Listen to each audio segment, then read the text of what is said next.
Mic check 1 2. And welcome in. It's Game Day 502 live from more Shenanigans. That's 4521 Bardstown Road. This is your boy Rashawn Myers coming to you live here, joined as always by the esteemed one himself, the Jay legendary Hass. Mr. Jay Hass. Jay, how you doing, brother? Doing great to see him. Doing great on this TGI Friday. Yeah, TGI Friday. Yeah. Hey, absolutely. Hey, you know what? We made it, Jay. We made it to the weekend. Let's talk about sports. Hey, man, we have so many things to get into. University of Louisville still basking in the glow of Notre Dame. Big-time victory there at L&N Cardinal Stadium this past Saturday. The Cardinals look to continue that momentum as they head on the road to Pittsburgh, taking on the Panthers. We're going to talk about that. Of course, we got the first opportunity to check out the University of Louisville men's basketball team. I know how excited everyone is for the basketball season. I'm impressed by the University of Kentucky's basketball program. We're going to talk about. I did not say University of Kentucky. I said the University of Louisville. I understand that, sir, but I got to put it out there now. Yeah.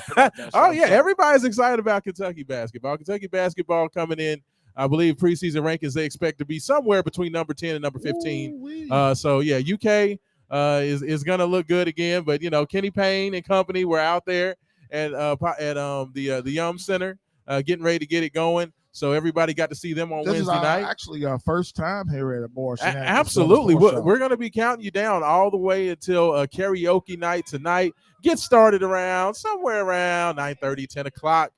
So we're going to get out of the way around 9:30 and let these folks get set up and get ready to sing. So if you want to come out, I suggest coming out right now. You can come out, get some food, get some drinks, get yourself, put a nice little bass coat on there, and then get ready to sing. That way, by the time singing comes around, you're already feeling like you sound like Luther Vandross or something. Yeah, pretty much. Jay thinks he sounds like Luther Vandross every night, so it's okay. More Shenanigans. We're live here with Wake Up 502 Sports Show. Yes, I'm Jay Hass with Rashawn Myers. We're here live. We want to take some comments and. Absolutely, we're gonna probably get a little crowd participation. Hopefully, some of these good folks in here made it out there. Maybe they made it down to L&N Stadium for the game. I wanted to find if anybody jumped on the field, ran out there, got excited. They was hyped.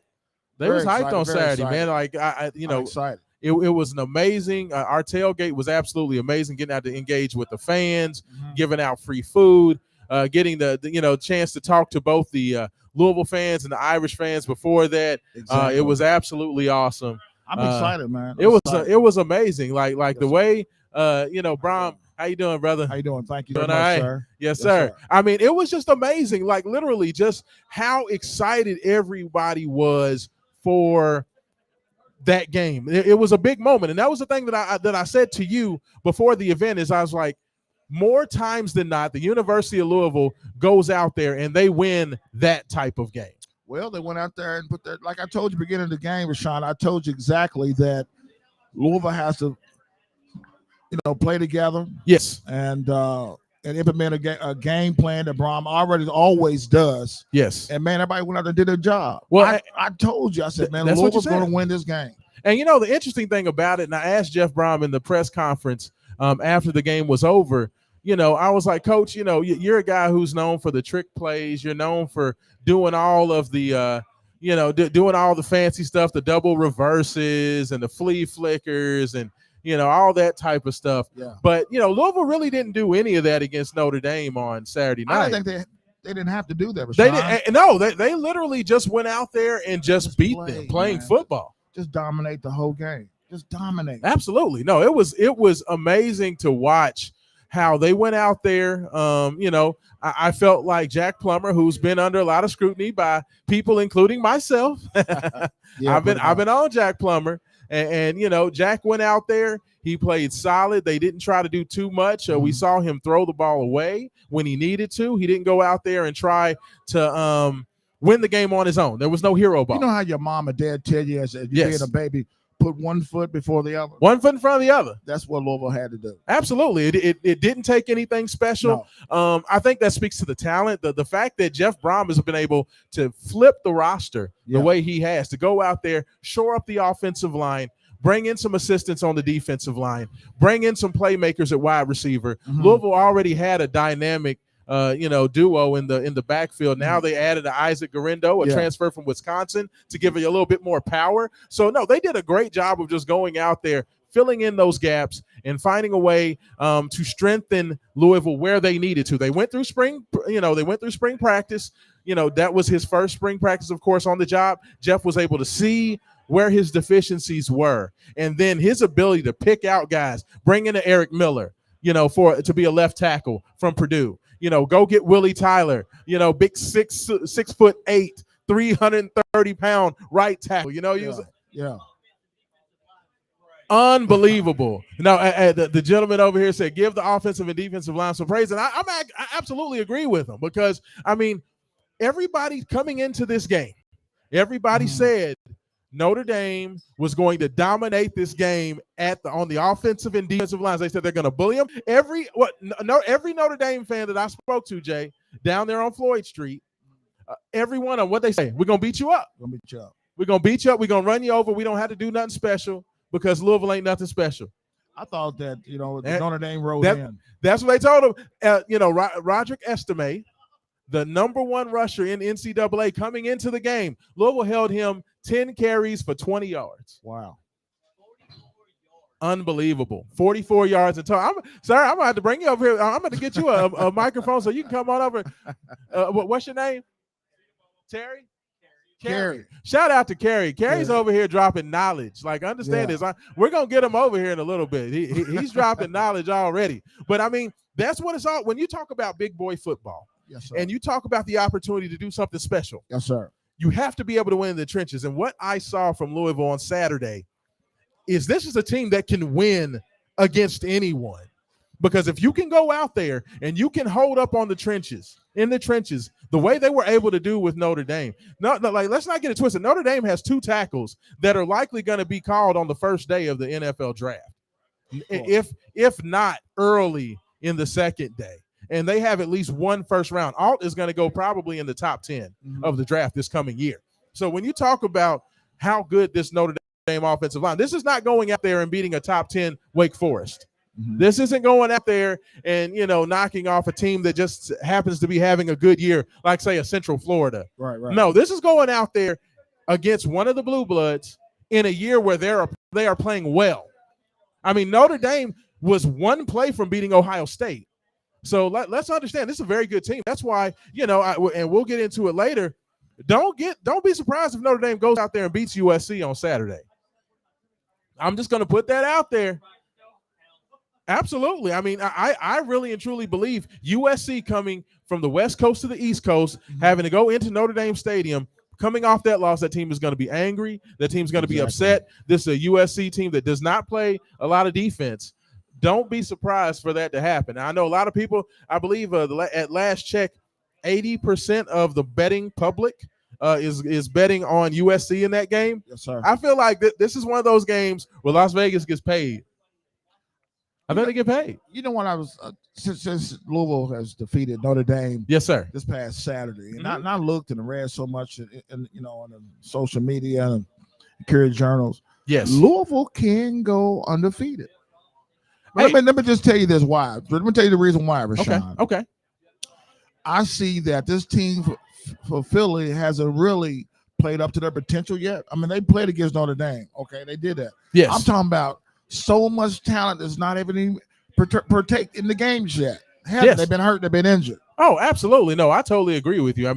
That's probably one of the most interesting things about this Louisville team to this point is the fact that they have not stood up to, they have not gone out there and played their best game. It's not like they've been going out there and putting up some fluky performance. No. I would argue Louisville has not really played their A game yet. No, not yet. Not yet. Outside of the Boston College game, which they won pretty easily, 56-28. Even in that game, there were a lot of things and issues where you could have said, well, if this guy doesn't drop this ball, if they complete this catch here, if Plummer makes a better decision there, they could have played better. So, I would argue Louisville has not played an A game yet. ESPN had Louisville. They was debating on how this season is going to come out. They're talking about playoff already. Yeah. 6-0. Absolutely. Like Jay, we continue to talk about, when you talk about Wake Up 502, which of course comes to you every Saturday morning, 9 to 11 a.m., 96.1 FM, 1450 a.m. The thing that I have continued to talk about with this schedule for Louisville is that it broke down into 3 segments. Okay. You had the first 4-game segment that was the manageable segment. You had Indiana, you had Georgia Tech, you had Boston College, and you had Murray State. That was expected that for that first segment for Louisville to go 4-0. They completed that task. The second segment, which was the road game at NC State, the home game versus Notre Dame, on the road at Pittsburgh, and back at home versus Duke. That second foursome was considered to be the most difficult stretch of the season. Well, Louisville started that second stretch, and they're 2-0 right now. So that means they have this road game tomorrow at Pittsburgh, and then the home game at Duke. If they find a way to get through that second stretch undefeated, you're looking at a team, A, that's 8-0, and B, a team that you have to consider a serious threat for the college football playoff. And in Jeff Brom's first year, for that to be the case and for that to be a possibility, that's absolutely amazing. It's unheard of. But what I'm saying now is go down here and dominate, beat Pittsburgh, come back home and handle things with Duke. You got 3 home games. You got Virginia Tech, and Duke. Is that correct? Yes. Wow. Amazing. Yes. Once you come back home, you have Duke at home. Then right after that, you have Virginia and Virginia Tech. And then you finish up on the road at Miami and then Kentucky at home. So that's the way the schedule ends up. There's 6 games left on the schedule. I would argue of those 6 games, 3 of them, in my personal opinion, are gimmies. No other. Huh? Who are the gimmies? You want me to tell you who the gimmies are? Who are the gimmies? I mean, well, Virginia and Virginia Tech, I feel are gimmies. And after watching what Georgia did to Kentucky, I don't know how many Kentucky fans I got in here, but I was a little disappointed. I picked the Cats, and I took their 14.5. I expected Kentucky to stay within 14.5. And Georgia went out there and just kind of just slapped them around. Yeah. So I'm not very happy with Kentucky right now. They're going to have to show me something that they have a pretty tough game coming up this weekend. So I'm going to have to see them do better. They're back at home. They're taking on the Tigers of Missouri. I'm going to need Kentucky to put a number up on them. If they do, then I'll say, okay, that might be a game at the end of the year. But, knowing that the Wildcats are coming into Cardinal Stadium, seeing the way they got manhandled by Georgia, I just, I don't know, Jay. I don't know. The Wildcats, and I was excited. I was thinking, a 10-win Kentucky team taking on a 10 or 11-win Louisville team in the last game of the season. Wow. That would be amazing. Like, that would be amazing for the Commonwealth. Like, I'm never a guy who goes out there and is going to cheer for the Wildcats. I mean, I've had a child that's graduated from UK. My sister graduated from UK, so I got a lot of blue in the family. But, I'm never one to really go out there and cheer. But I would love to see that. I would love to see that. That would be amazing. But, So what's Louisville's rank? What are they? 11, 13? After the big win versus Notre Dame, they came in ranked at number 14 in the AP poll, number 15 in the coaches. So that's huge.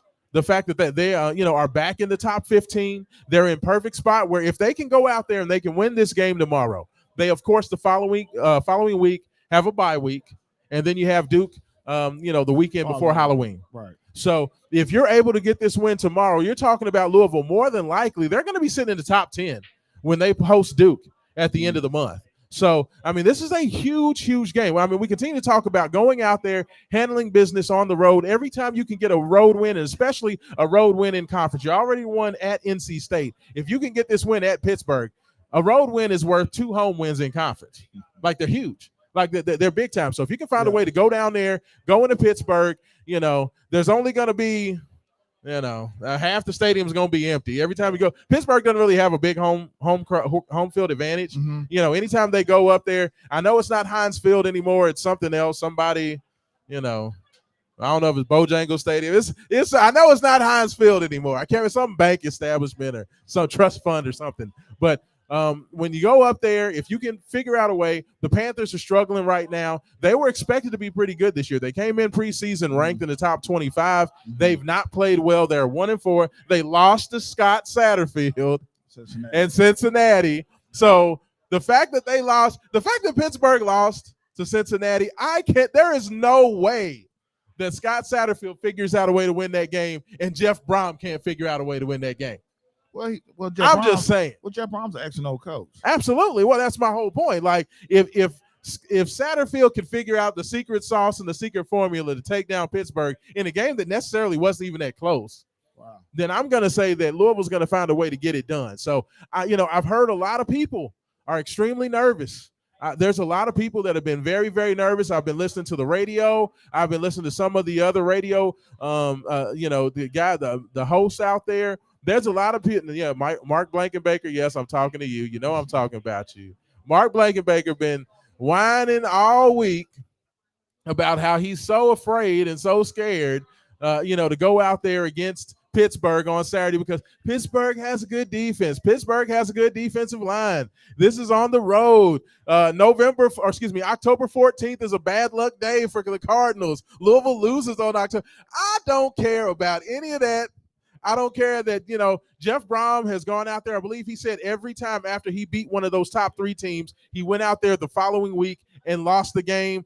I don't care about any of that. All those numbers and all those trends sound fine. But let me tell you something. The one thing I said about this team, now that we're 6 weeks into it, just like when Bobby Petrino was here the first time, when Bobby P was here the first time, the one thing I knew about my team is that if they go out there on that field, they're not going to beat themselves. If you're going to beat them, you're going to have a hell of a performance. That's what happened when Louisville went down to Miami. Remember that game, the Devin Hester game, when they kicked the ball? Devin Hester has the unbelievable return. They end up losing that game against, Brom and Tiger Jones and those guys. Miami had to have a hell of a game to beat them. And if Kerry Rhodes holds on to an interception, Louisville finds a way to win that game.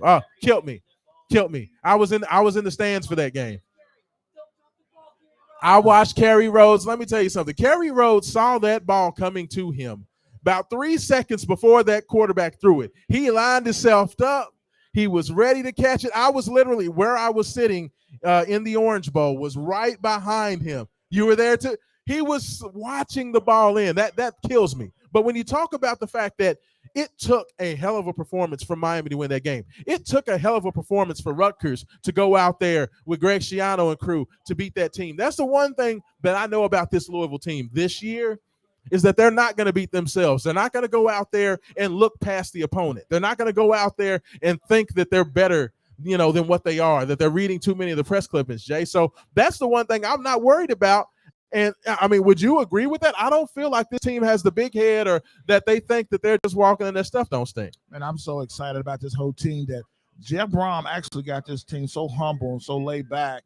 It's one game at a time. And put your, like I said, as being a parent, yes, as a baby, put one foot before the other. Yes, one foot in front of the other. Just maximize what you need to do as your game plan and your strategy, what you need to do. I watched the other day against Notre Dame, and yes, sir. I watched how Plummer does what he does, but the rest of the team just comes together. Absolutely. They didn't let down. They didn't, as Notre Dame took a big little reception, they didn't let down or whatever. Yeah. Man. Hey, you know what? I am a proud graduate from from the United States Marine Corps, being a former Marine. Parris Island. I graduated from Parris Island, got my Eagle Globe and Anchor. But one thing that my drill instructor used to always tell me, yes, sir, he believed in the KISS method. He always said, "Keep it simple, stupid." He told us that all the time. Just keep it simple. And that's what they have to do, right? It's like, just go out there and every man handle your business. Go out there. And, when Jack Plummer came into the press conference after the game, he was cool. He was calm. What did he say? Like, these are kids, these are 18-hour Plummer's a little older. He's probably about 25, 26. So, he's a little older. He got a house and a mortgage at this point. You know what I'm saying? He's been in school forever. But, what did he say when he came in there? Well, it was nice that we beat Notre Dame, but that's just one game. That's it. This isn't our goal to go out there and just beat Notre Dame. Like, when I looked in the eyes of Plummer, when I looked in the eyes of Jawar Jordan, when I looked in the eyes of TJ Quinn, these were not guys that were just so excited, ready to party, throwing the water bottles and the Gatorade up in there. They weren't even celebrating like that. When they came in, those guys were stone-faced. They were like, okay, yeah, that's nice. And we did this for the fans because you all deserve it. But we understand what our goals are. And we understand what we're playing for. And just the way that this team from day one has played and gone about their business in such a business-like manner, it's been impressive. Very mature, very thoughtful. They haven't been perfect, but they've always kept that same even-keeled nature. Even when we went down to Atlanta and Louisville was down at the half, and Georgia Tech celebrating like they just won the national championship going into half, I looked at that Louisville sideline. I didn't see people with their heads down. I didn't see people, arguing amongst each other, players doing any of that. You know what I saw? I saw a team that was out there like, okay, let's go in, figure out what did not work in the first half, and then let's go out in the second half and whoop that ass. The same thing what happened. And that's what they did. The same thing went to Indianapolis and Indiana. Absolutely. Absolutely. Indiana was making the comeback. Exactly. The Indiana fans, the Hoosier fans were excited. Everybody was up there. Yeah. Yeah. So you got to do everything to cheat on Louisville. I'm trying to do. There you go. But can we just switch gears real quick and tell you about something? Yes, sir. Yes, sir. Yes, sir. I'm Absolutely. so excited about my former high school. Fern Creek is playing Male today. Oh, shout out Fern Creek, right down the road. Yeah, Male and Fern Creek going at it head-to-head at Tiger Proud Stadium. alum. Look at him. Look at him shining, talking about Fern Creek. I love it, boy, talking about Shout out Fern Creek High School. But, man, that's, I'm so proud. Are they going to win? They won it. They 5-1, 6. No, I said, are they going to win today? They should win. Okay. They should win. All right. They should win. Okay. All right. I see. We should win. Okay. Sean, all right. I'm gonna hold you to it. It's just so much. I'm gonna call you out in the morning if you don't have it. It's just so much sports to capture, man. Every day. There's a lot going on, man. From NBA preseason, Oh yeah. Hey, Victor Wembanyama, he's got a big game tonight. It's going to be his second preseason game. He's going to be playing on tonight, I believe, on ESPN2 I believe he's going to be on there. NBA is about to get started up. Louisville basketball goes out there and has their scrimmage. Make sure you guys stay tuned. We have some great things that are going to coming up for basketball season as well. We are going to continue to have all our wonderful tailgates down there before every Cardinal game. So make sure you tune in for that. We're going to have some new great photo galleries that are going to be a part of that. More promotions. Y'all know how we do everything that Wake Up 502 Main Event Sports. It's always going to be something. It's always going to be a party. I feel like the people were very excited. They like what we brought out there the last tailgate, Jay. I love it. I love the atmosphere. We gave away 400 chicken wings in an hour. Just to let you know the type of thing, because we go out there, we have free food for the fans every game. Our tailgate spot changes from week to week, so we kind of keep people on their toes. But wherever you go, we have free food for the fans, and we have free giveaways and those types of things. So make sure you stay tuned for that. But good beverages, good drinks. Absolutely. 400 chicken wings in an hour. Oh yeah. Hungry Notre Dame fans, hungrier Cardinal fans. Like, it was crazy. I have never seen the atmosphere that at L&N Stadium, man. It was unbelievable. No, it was awesome. It was awesome. It was absolutely awesome. Like WrestleMania. Yeah. It was, you know what? It was a festive atmosphere. And by the way, I would be remiss if I did not mention the fact that the women's volleyball team for University of Louisville is currently taking on Pittsburgh. Number 8 Pittsburgh versus number 6 Louisville. Louisville is in the second set right now. Cards lead 1-0. So hopefully Danny Busboom Kelly and the Cardinals can keep that thing going. Pull through. Yeah, absolutely. They got whooped by Nebraska. Or who was that? Stanford? No, it was Stanford. One of them red teams. One of them red and white teams. Stanford. It was Stanford. 2-0. Hurt my feelings. I thought they had it. I thought they had it done, but Stanford's got a bunch of them trees. They got trees out on the volleyball court. Just ain't the mascot. The tree ain't just the mascot. The tree is on the court too. Man, I'm so excited. This them redwoods. Absolutely. They just that game. That whole game. We are broadcasting live at more Shenanigans. That's right. Bardstown, that's right. Breckenridge Lane, and one of the best bars in the city. Absolutely. Hey, Jay, let me tell you something. Since Jay has first came over here, we got the opportunity to come over here to more Shenanigans. We heard about karaoke night several weeks back. And once we got over here, Jay has tried the food one time, and this man has not shut up about the food. Since we started coming here. He loves the food. He loves the menu. He got a menu. I was sitting over there. He's already looking it up and down. They got burgers. They got pizza. The pizza's outstanding. They got chili dogs. Like, they told me the pizza was good, but let me tell you something. It's absolutely amazing. Man, I loved it. My favorite, everything's favorite. I know. My favorite is like the chicken tenders. The chicken tenders? The burgers is like a little kid's chicken tenders and fries. Man, you get older, you go back to being a baby. You know what I mean?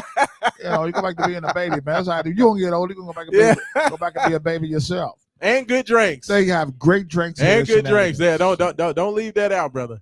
And don't forget to take care of the bartender. Absolutely. Tip them well. They're back there hustling. The best, probably one of the best bars in the city. Absolutely. They got one of the best KJs in the building. If y'all don't know what a KJ is, that is a karaoke DJ. Yeah. They got one of the best KJs in the city. And when she gets it rolling here, she keeps it going all night long. You take my girl. Look at him. Look at him. He's all ready to get it going. Don't take the girl. Look, see what I'm saying? I gotta do a little Travis. Jay has, y'all. Jay has. The original soul of Louisville. But we talking about sports. Yes. We are live here. Like I said, we are live. Yes. 4521 Bardstown Road. Come on out here. Come get you a little, like I said, get your little base coat, get you a couple drinks in you, get some food. So, you're ready to sing. You're nice and warm by the time it starts getting, going. A great evening, great atmosphere today. Yes. Beautiful day. It was a perfect day. Absolutely perfect day. That's why I had my son out working in the yard all day. I was like, get on out there, cut that grass, get them weeds out. So it was a perfect day. It was a beautiful day. How's your top 100 son doing? He's doing all right, man. Hey, Holy Cross basketball, shout out. They're about to get going. Basketball practice officially starts this Sunday for all the local high school boys teams. So, I told my son, I was like, come Sunday, just tell that little girlfriend of yours you'll see her in April. Oh, wow. You're going to be working till then. So, yeah, the Holy Cross has got a very, very good team this year. Very, very excited for him and what he's going to do. So, y'all keep it out. Okay, Cameron Myers and the rest of the guys from Holy Cross High School, big shout out to them. So it's very excited about it. We're streaming live on social media.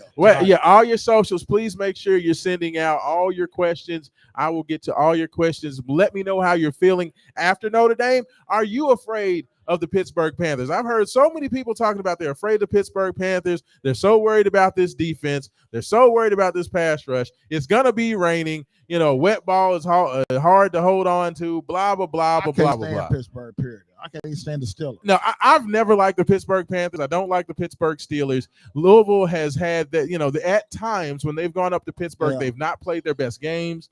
With it being sloppy, I definitely think it could be one of those games. It's a little bit lower scoring. Yes, sir. But when you talk about the strengths of the Cardinals, you talk about the fact that, right now the best parts of their team are their defense and their running game. And, like Charlie Strong used to say, when you can pack your defense and when you can pack your running game on the road, that's how you win football games. Yes, sir. Charlie Strong, big shout out to you. Always said us, get on that train now. Hey, Vance Bedford, the true words have never been spoken. So, if you are not on the train by now, yes, sir. We still got a ticket for you. Yes, sir. You know what I'm saying? Hey, that Cardinal Stadium was first time sellout ever.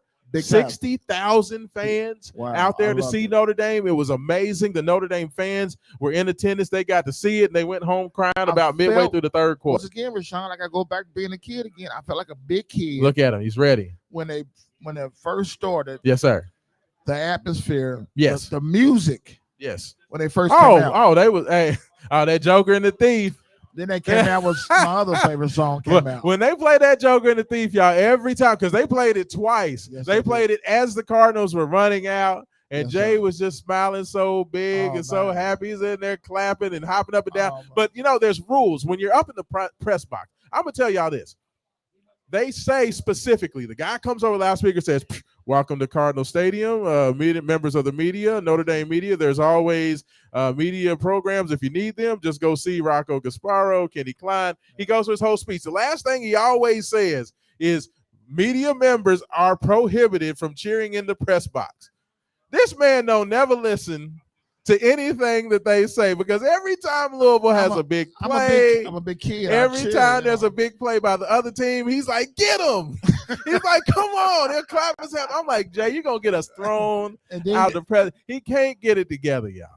Like he's not been able to get it together yet. Just pray for me. Like we've been doing this thing for about 15 years, and he still hasn't got it together. Man, I know. I get so excited, man. I get so excited. I'm sorry. You do. I was like, man, go out. At least go out there on the camera deck. Go out there. You know, you can listen to the crowd. I meant to ask you the other day. Yes. When is College Game Day coming to Louisville?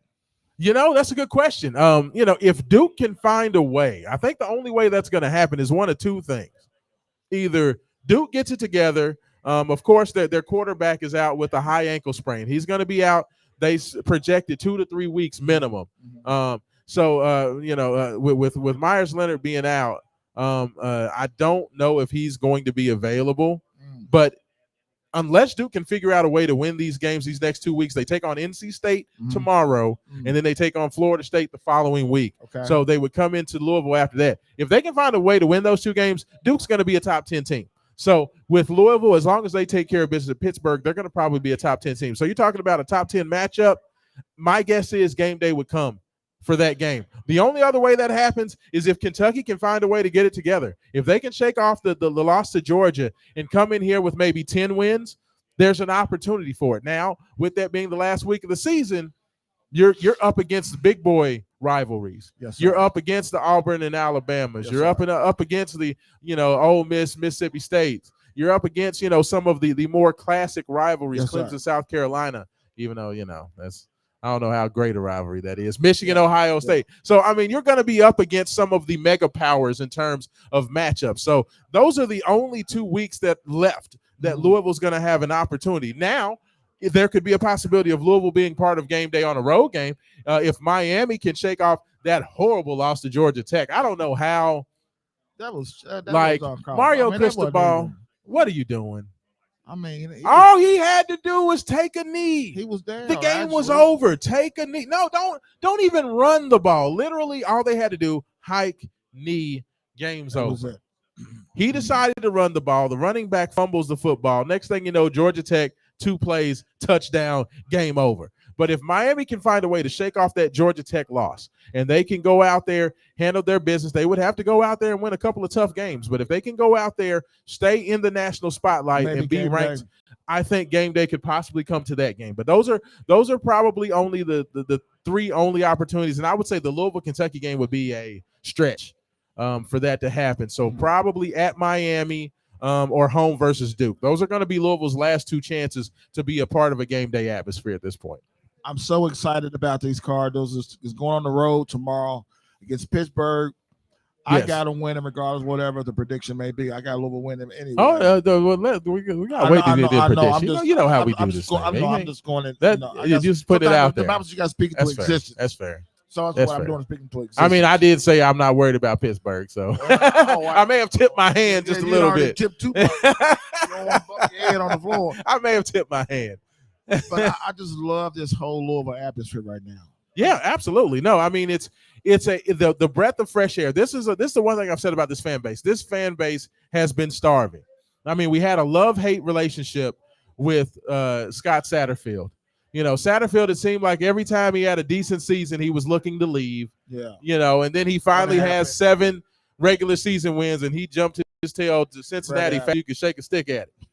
You know what I'm saying? So he decided to make that move, go up to Cincinnati. Was the best thing ever to happen. But, you know, Louisville fans had to deal with the drama of Scott Satterfield. Right. We all know what happened with Kenny Payne, you know, last year with the Louisville basketball team going 4-28. And then, of course, the season prior, only 12 wins in Chris Mack's last year. So the fan base has been starving for something to wrap their arms around. It's something that they can just swaddle themselves in the Cardinal flag and just be like, you know, have something to cheer about. So these people have been hungry for it. And being able to bring a native son home in Jeff Brom from Purdue, and then to have the season start the way they have, they're on cloud 9.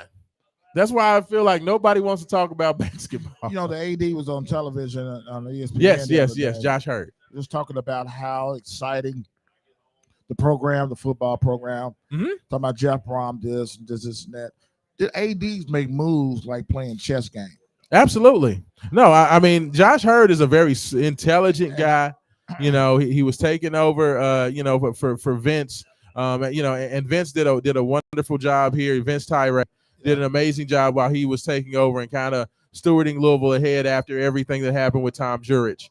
You know, but Josh Hurt is a very young, hungry, imaginative athletic director. I like most of the moves he's made. You know, I think his evaluation of the coaching position, the basketball coach. I will say this. Could have been a little bit better, but other than that. I will say to Rashad that, you know, Josh said that I wish we can get Jeff Brom. Yeah. From Purdue. We got the $10 billion, you know, we got this huge buyout. Yes. I'm like, how Louisville going, you know, Rashawn made a press conference. Here come old Jeff Brom. Yeah. Louisville pulled it out. What's up, my brother? How you doing? But what I'm trying to say now is that what I'm hearing now through Eagle Bird, that he's been having a college basketball coaches making dinner dates. That's what I've been hearing. Like, hey, look. I didn't say the football. I didn't say the soccer. I didn't say the baseball team. I said the round ball. Do y'all see what he's trying to do? I'm just trying to tell you. Do y'all see what he's trying to do right now? Jay has his time to start some stuff. We are less than a week out from the first exhibition game. I had to say that.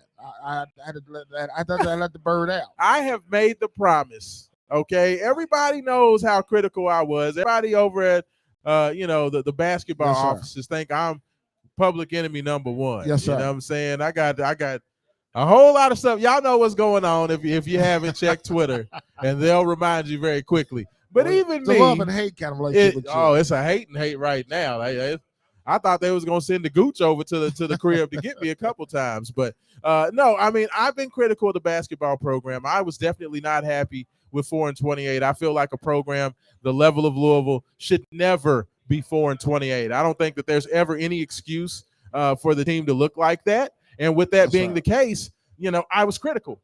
You know, when I go into the press conferences, I don't mince words. I ask the questions I mean, and I mean the questions that I ask. I mean, that's just how I always have been, because me as a fan, when I would listen to the press conferences, I always felt like there was a lot of stuff that I wanted to know that the local media wouldn't ask. Well, I remember that time you got into Rick Pitino. Rick Pitino got so upset with me, he told me I must not watch Louisville basketball. I was like, no, okay, coach, I've been watching Louisville basketball since, you know, you was a coach in Kentucky. Before you were watching Louisville basketball. Yeah. So, you know, I mean, but I have to keep it real. Sometimes, like Bobby Petrino rubbed him the wrong way a couple times. He stormed out of a press conference because of one of my questions. Yeah. Like, but I'm honest. But being in the media, Rashawn, yourself, things we hear things. Absolutely. And it does fruition at times. Yeah. But this one here is fruition very well. I mean, all I'm saying is this. I am not going to have I will not have any conversations about Louisville having conversations with other coaches. Well, I'm just letting you know, because right now Louisville 0-0. Louisville basketball 0-0. And we're going to wait and see what they look like. We're going to see what type of product they put out there. Everybody seems to be very, very bullish on Trey Wright. There it is. Go Cards, man. Appreciate you, my brother. You have a lunch date at Jeff Rubin's with one of the biggest coaches in college game. That's nothing to say. He's just a little partner of yours. Great have dinner. Kenny Payne is 0-0. Well, they're very excited about Trey White. They're very, very excited about Sky Clark. They are very, very excited about, you know, this team. I understand what you're saying. You know, they're very excited about this team. You know, we're coming for you. JJ Trainer. You know, the people are expecting a lot of stuff out of him. Mike James. You know, this team has a lot of experience. They have a lot of talent. They definitely have more talent than what they had last year. And it sounds like from the first scrimmage that the energy is better. The camaraderie is better. So, you know, my hope is, Mike, this is the thing. Okay, I'm going to dispel this rumor. I know there's a lot of people out there, and certain radio stations like to kind of make this point over and over again. I don't want to see University of Louisville lose. I don't care who the coach is of the University of Louisville. I don't have any problem with Kenny Payne. I love Kenny Payne. Kenny Payne is fam. Okay, I watched Louisville cut them Nets down to 86. Kenny Payne was a part of that. Okay, he understands that. I told him that. I told Nolan Smith that. I will tell anybody who listens that. But I love Louisville more than I love any individual player. The University of Louisville and the program at Louisville basketball is about more than any one man. Okay? I'm about the program. So when my program looks the way they looked, I'm going to be critical of it because that's a program I loved. I grew up on the Louisville Cardinal sheets, brother. So all I want to do is see them do well. So you know what? I'm going to cheer for them every game. Well, and they better do well because I'm going to be out there. I used to watch and I'm going to be in the press conferences asking questions after it. And y'all don't want that smoke. I'm just saying. I remember I was back at Freedom Hall. Yes, sir. John Tong, and the lights was out, the lights on the court, yes, lights sir. out in the stadium. Yes, sir. I mean, that's for the fun and excitement of college basketball. Welcome to world famous Freedom Hall. I love Louisville basketball. John Tong is the man. And then when that's a part of life, and you hear things. But anyway, beside the point, Rashawn, man, this is what it is in media, man. Tonight, as we probably take a break later on a little bit. We're going to talk to some fans and talk to absolutely. We got to get some crowd involvement. Where's my Louisville fan? Hold on, Jay. Where's my Louisville fans at? We got any Louisville fans out here? Sure it is. There we go. That's what I'm talking about. Where my UK fans at? Any UK people out here? I knew you was going to have something to say. There we go. So we got both squads very well represented. I'm okay with that. So we're going to get into the Wildcats too. Big Blue Nation. We're going to talk about how Kentucky has to bounce back. Give the ball to Ray Davis like every play. Well, give it to him. Don't let Devin Leary touch the ball. Well, give it to him. Give it to him. Give it to him, Rashawn. I'm just playing. But no, we're going to get in that. We're going to break down some X's and O's. We're going to talk about what the Wildcats need to do to knock down Missouri. We're going to talk about how Louisville can be successful on the road versus Pittsburgh. And win. Absolutely. But I mean, there's a lot of things going in and checking. Right now, they are still playing in the second set. Louisville still continues to lead Pittsburgh 1-0. They are playing down at the KFC Yum Center. So, of course, I know everybody who's down there, they're going to go back and check out the replay. Make sure you all go out to wakeup502.com where you can check out the replay as well as anywhere you get your podcast. I want to say happy birthday to my big sister. Absolutely. Denise, happy birthday. Hold on. You point at the computer. You're supposed to be pointing at the camera. This ain't your first rodeo. Go ahead. Happy birthday to you, big sis. Happy birthday, Denise. That's what I'm talking about. Yes. She called me. You know what, little bro? I said, I know it's your birthday. I know it's your birthday, honey. Did you sing happy birthday to her? I sung a little something. What? Okay. You never find. Oh. There you go. I didn't sing that. But I love you. Lou Ross. Happy birthday to you. And many more birthdays. That's what I'm talking about. I got a birthday coming up soon. Yeah, you got a birthday coming up. I remember soon. I was going back in my memory thing on Facebook. Yes, sir. You had your 10-year anniversary, sports show anniversary birthday bash. Yeah, man, I heard that. I was crazy. Oh yeah, the birthday bash. Hey, anytime. The one thing that we will always say, anytime you talk about Jay Hash, you talk about Wake Up 502, you talk about Main Event Sports, the best. You're going to have the live events. That's why I continue to tell you guys, come out here, 4521 Bardstown Road, more Shenanigans, is because the live events are always the best because you get the interaction. We love to be a part of it. We're not one of those folks that's going to get in here and then pack up and leave, and you're never going to see us. We love to hang out. We love to party. We love to talk to the fans. We love to interact. We love to give back to the community, and we have fun doing it. That's one of those things that we always do. Very, very passionate about it. People person. Yeah. We're people. Yeah, we're people, man. You know what I'm saying? For people. Absolutely. You know what I'm saying? We have a good time with it. That's one thing. We laugh, we cry, we have a good time. You better believe it. And we can sing. You know what I'm saying? Yeah, gonna bring the house down. Yeah, majority of. Yeah. Hey, and that's what's gonna be going down tonight here. More Shenanigans every Friday night. Karaoke night. Make sure you come out. They go from 10 until close. Or until they get tired of it. This is our first time doing our sports show here at More Shenanigans, right here at Bardstown Road. That's right. So come out. The people here are beautiful. Absolutely. Great people, great atmosphere, great beer, great food. Yes. Come on wonderful out. Drinks. The Crown and Diet is great. Oh, man, I love it. Like I said, love my Crown and Diet, y'all. well, you might need more than that, sir. But we're gonna get some more anticipation from the fans and from the people here. What do you think about sports? What do you think about? I'm still. All right. Well, I'll talk about that one first because we're gonna have to talk about the Baltimore Ravens, but I'm gonna save that for hour number 2 because I'm kind of hurt right now. I don't even want to get into that Pittsburgh game. Lamar just about killed me, Jay. Well, can I just say this? Now here's the thing they're saying now about Yes, Lamar. sir. Yes, sir. They say Lamar got this money. I said I wasn't gonna get into that. Man, I said I wasn't gonna get into that. They play tomorrow. I know. England. Yeah, they play over there. They play over in Wembley Stadium tomorrow. Wow.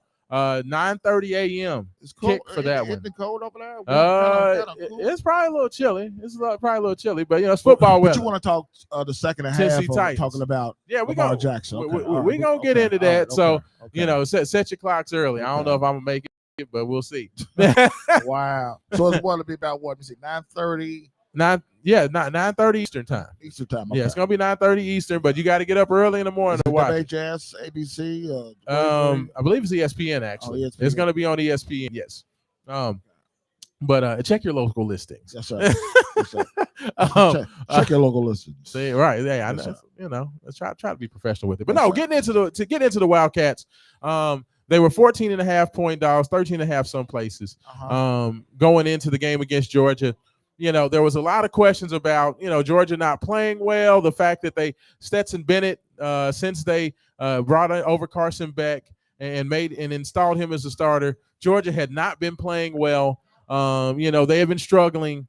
So coming into the game, especially with Kentucky coming off a big-time win at home versus the Florida Gators, and really and truthfully just kind of bullied those guys. It was very impressive the way they went out there and handled their business versus the Gators at home.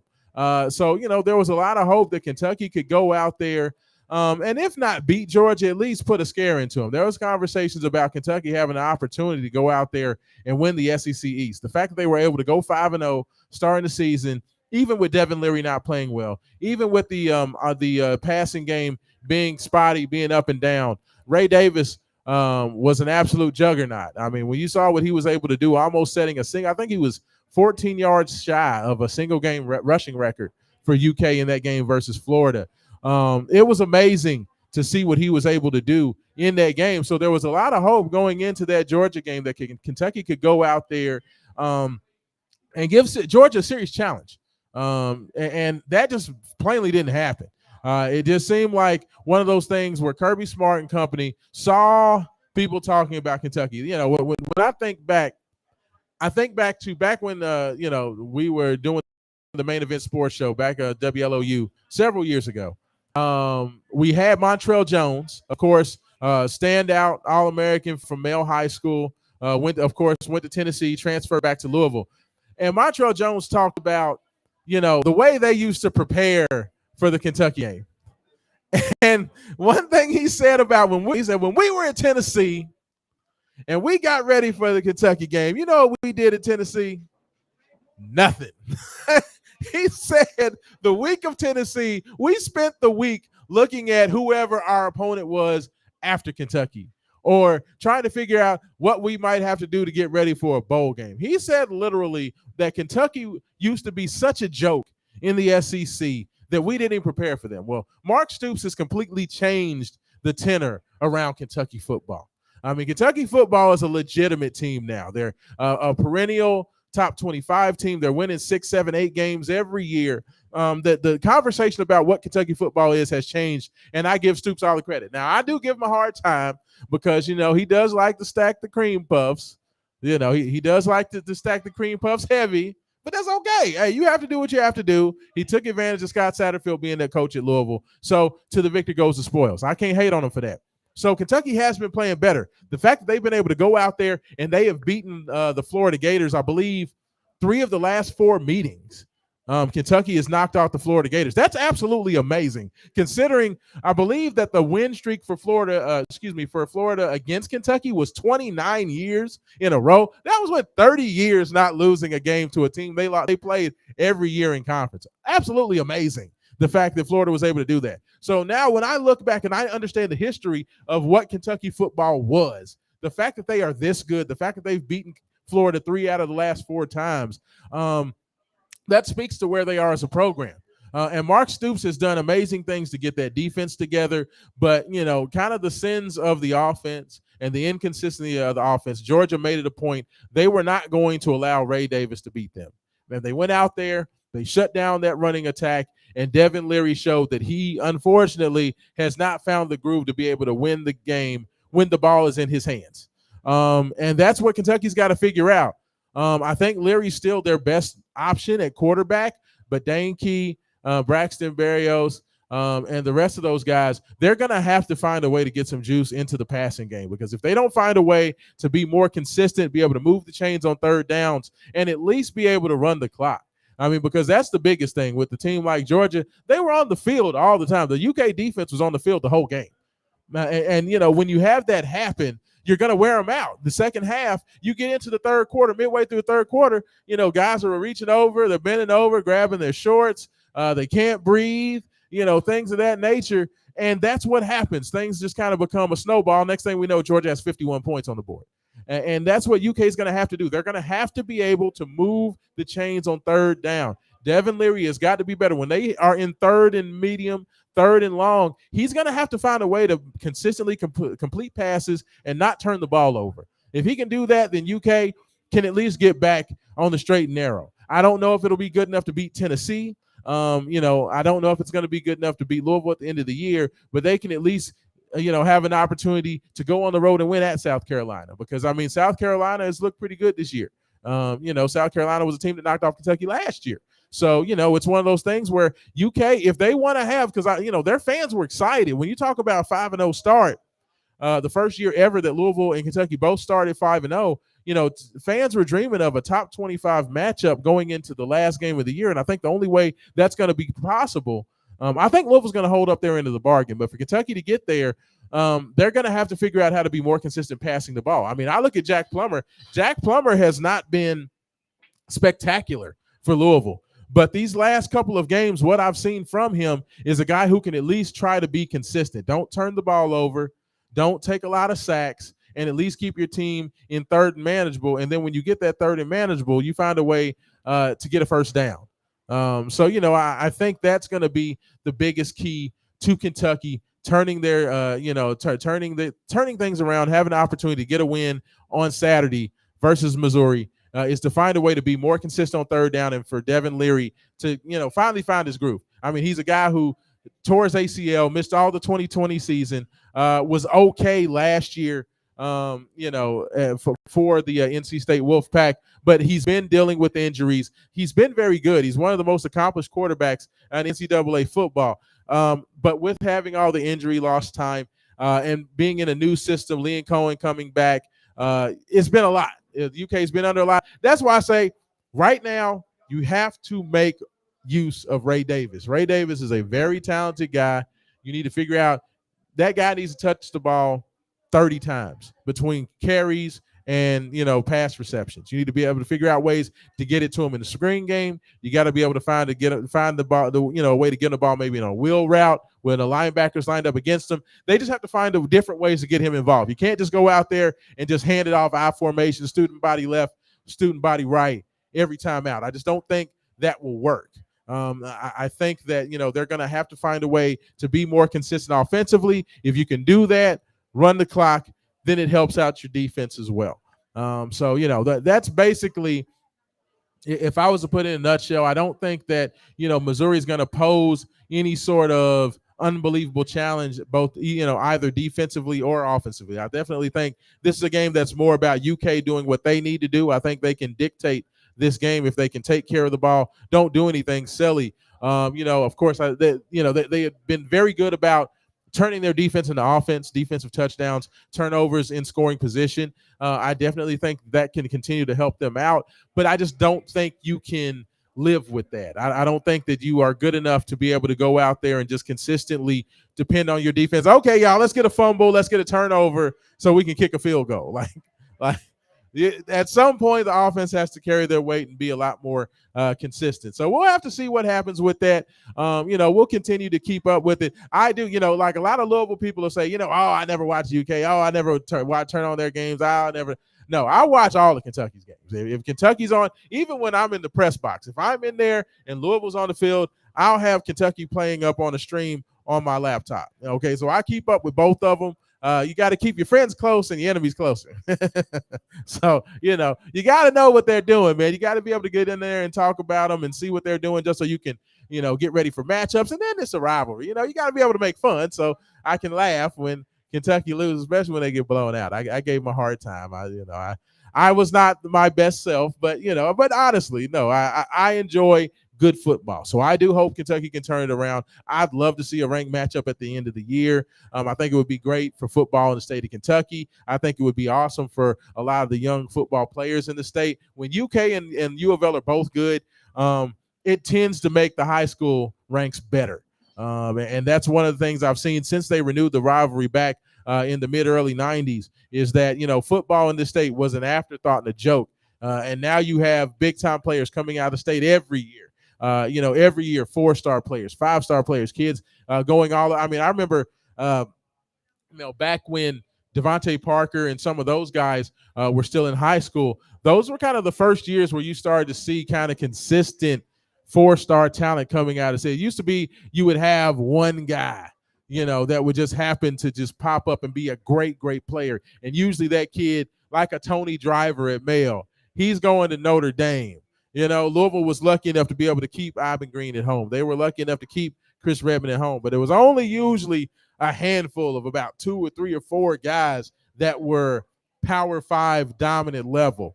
And the fact that they haven't had that, that they didn't have the rivalry in football because, of course, Louisville and Kentucky weren't playing in football, it really helped put a spotlight on football in the state once they started playing every year. When Bobby Petrino, was able to come back and put an extra juice into the game, and really show that Louisville was going to be a big part of this and we could stand up to a team in the SEC, it made excitement in the state better. Yeah. You got a question? Hold on. You got speakers to the microphone. Come on. You got to let everybody know who your name is and what you're doing. So absolutely. Questions. Smile to the people in the camera. First of all, give them your name. Name is Tristan Barnes. Tristan. All right. And what's your question, brother? Well, you said that. You said I'm a football player and I love football. But absolutely. Sometimes I'm from Mayfield, Kentucky, and we're the number 3 winning football program in the nation. Yes. But there's not a lot of publicity. Thank you, Jay. A lot of us don't go nowhere because I ain't gonna say it's the coaching, but I'm gonna say when you're in a small town, small place, sometimes you get unnoticed. Right. So, and I heard you say like until a certain time there wasn't no like. Yes, there wasn't a lot of emphasis put on football. Do you think that was because of U of L? Because when I came to U of L, it was about to hit. That's when I came when like Mike Bush and all them came. So it started to turn. It was yes, that was the turning point. Yeah, turning point. I think honestly it was because Louisville and Kentucky just weren't good, right? Like it was one of those things where U of L was kind of a journeyman program. They were jumping from the Metro Conference to Conference USA, and the football team. I mean, heck, they talked about in the early '80s. They talked about disbanding football. Until Howard Schnellenberger decided to come to Louisville and really change the conversation about football. Louisville was an afterthought, and Kentucky had always been a doormat. We talked about the fact that Kentucky had lost to Florida 29 straight times. They were only winning 3 and 4 games per year in football. So I just think because the 2 local teams were so bad that football, it was all about basketball. I mean, because basketball is already huge in the state of Kentucky. Yeah, and that's what I'm saying. That's what I'm saying. I'm saying I feel also them colleges like U of L, Kentucky, they overlook their own backyard. That's fair. You know what I'm saying? Because I'm saying that there's a lot of talent in Kentucky. Absolutely. And it still is, and it's showing now. You know what I'm saying? Since U of L and Kentucky. You know what I'm saying? They started to get better. And they starting to see the pool, and they starting to pull from Kentucky players, stuff like that.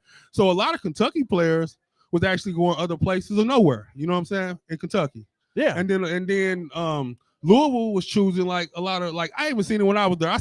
I know a lot of the football players. A lot of them was from Florida. Right. And I was always wondering, all these players we have in Kentucky. Right. Why do we go down to Florida to get most of our team? Right. When in our backyard is a slew of talent. Like I said, Mayfield, Kentucky was number 3 most winningest team in the nation. But it's a lot of teams like that. You know what I'm saying? So and I've been watching football and I've been around for a while and I see talent. Well, you see a lot of these kids end up at like Western Kentucky, right? Yeah. And Western is, perennially one of the best teams in the group of 5. That they're not a Power 5 team, but there's a lot of talent at Western. And, we got guys like Ace Wells go down there and ball out. But I also see a lot of them end up nowhere because they don't see That's for example, they don't see the dream. You know what I'm saying? They don't see no one, of coming from where they from. So they don't think the dream is alive, So a lot of them, some of them go to Western, but like I said, a lot of places in Mayfield ain't went nowhere. Right. And there's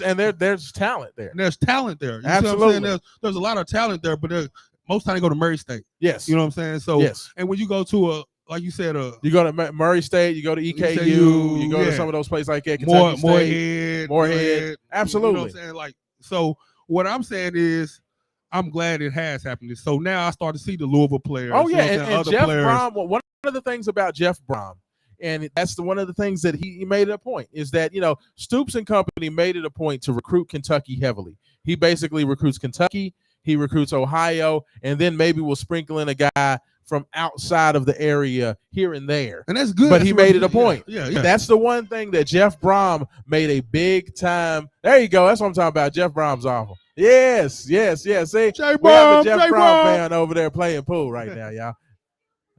There, yes. There you go. Let's play football. That's what I'm talking about. Yes. I love it. No, that was good. That was perfect. I love it. I always encourage fan interaction. You know what I'm saying? We got to have the crowd get into it. I'm all about it. I love it. See? Hey, he's passionate, man. Jeff is passionate. He meant that too. He meant that. Yes.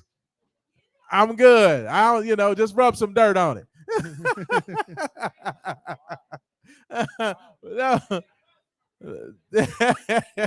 Oh no, that's funny. But honestly, I think that Jeff, he understands the value of Kentucky talent, him being a quarterback from the state of Kentucky. Him being from the state. He said no longer will the city of Louisville will I allow University of Kentucky to come in here and steal all our best talent from in the city. But then he said on top of that, no, I'm going to go out into the state. There's a young man, Sean Boykin Jr., Okay. I don't know which school he may be, like you say, Maysville. It makes me think he's at Maysville. He's somewhere out in the state. Okay. But Sean Boykin Jr., he's the #1 player in the state of Kentucky. He's only rated a 3-star athlete. First of all, I think he's underrated. But Sean Boykin, that happens a lot. Mid-season, absolutely. Mid-season, this young man has 39 catches for over 970 yards and 15 touchdowns. Ooh.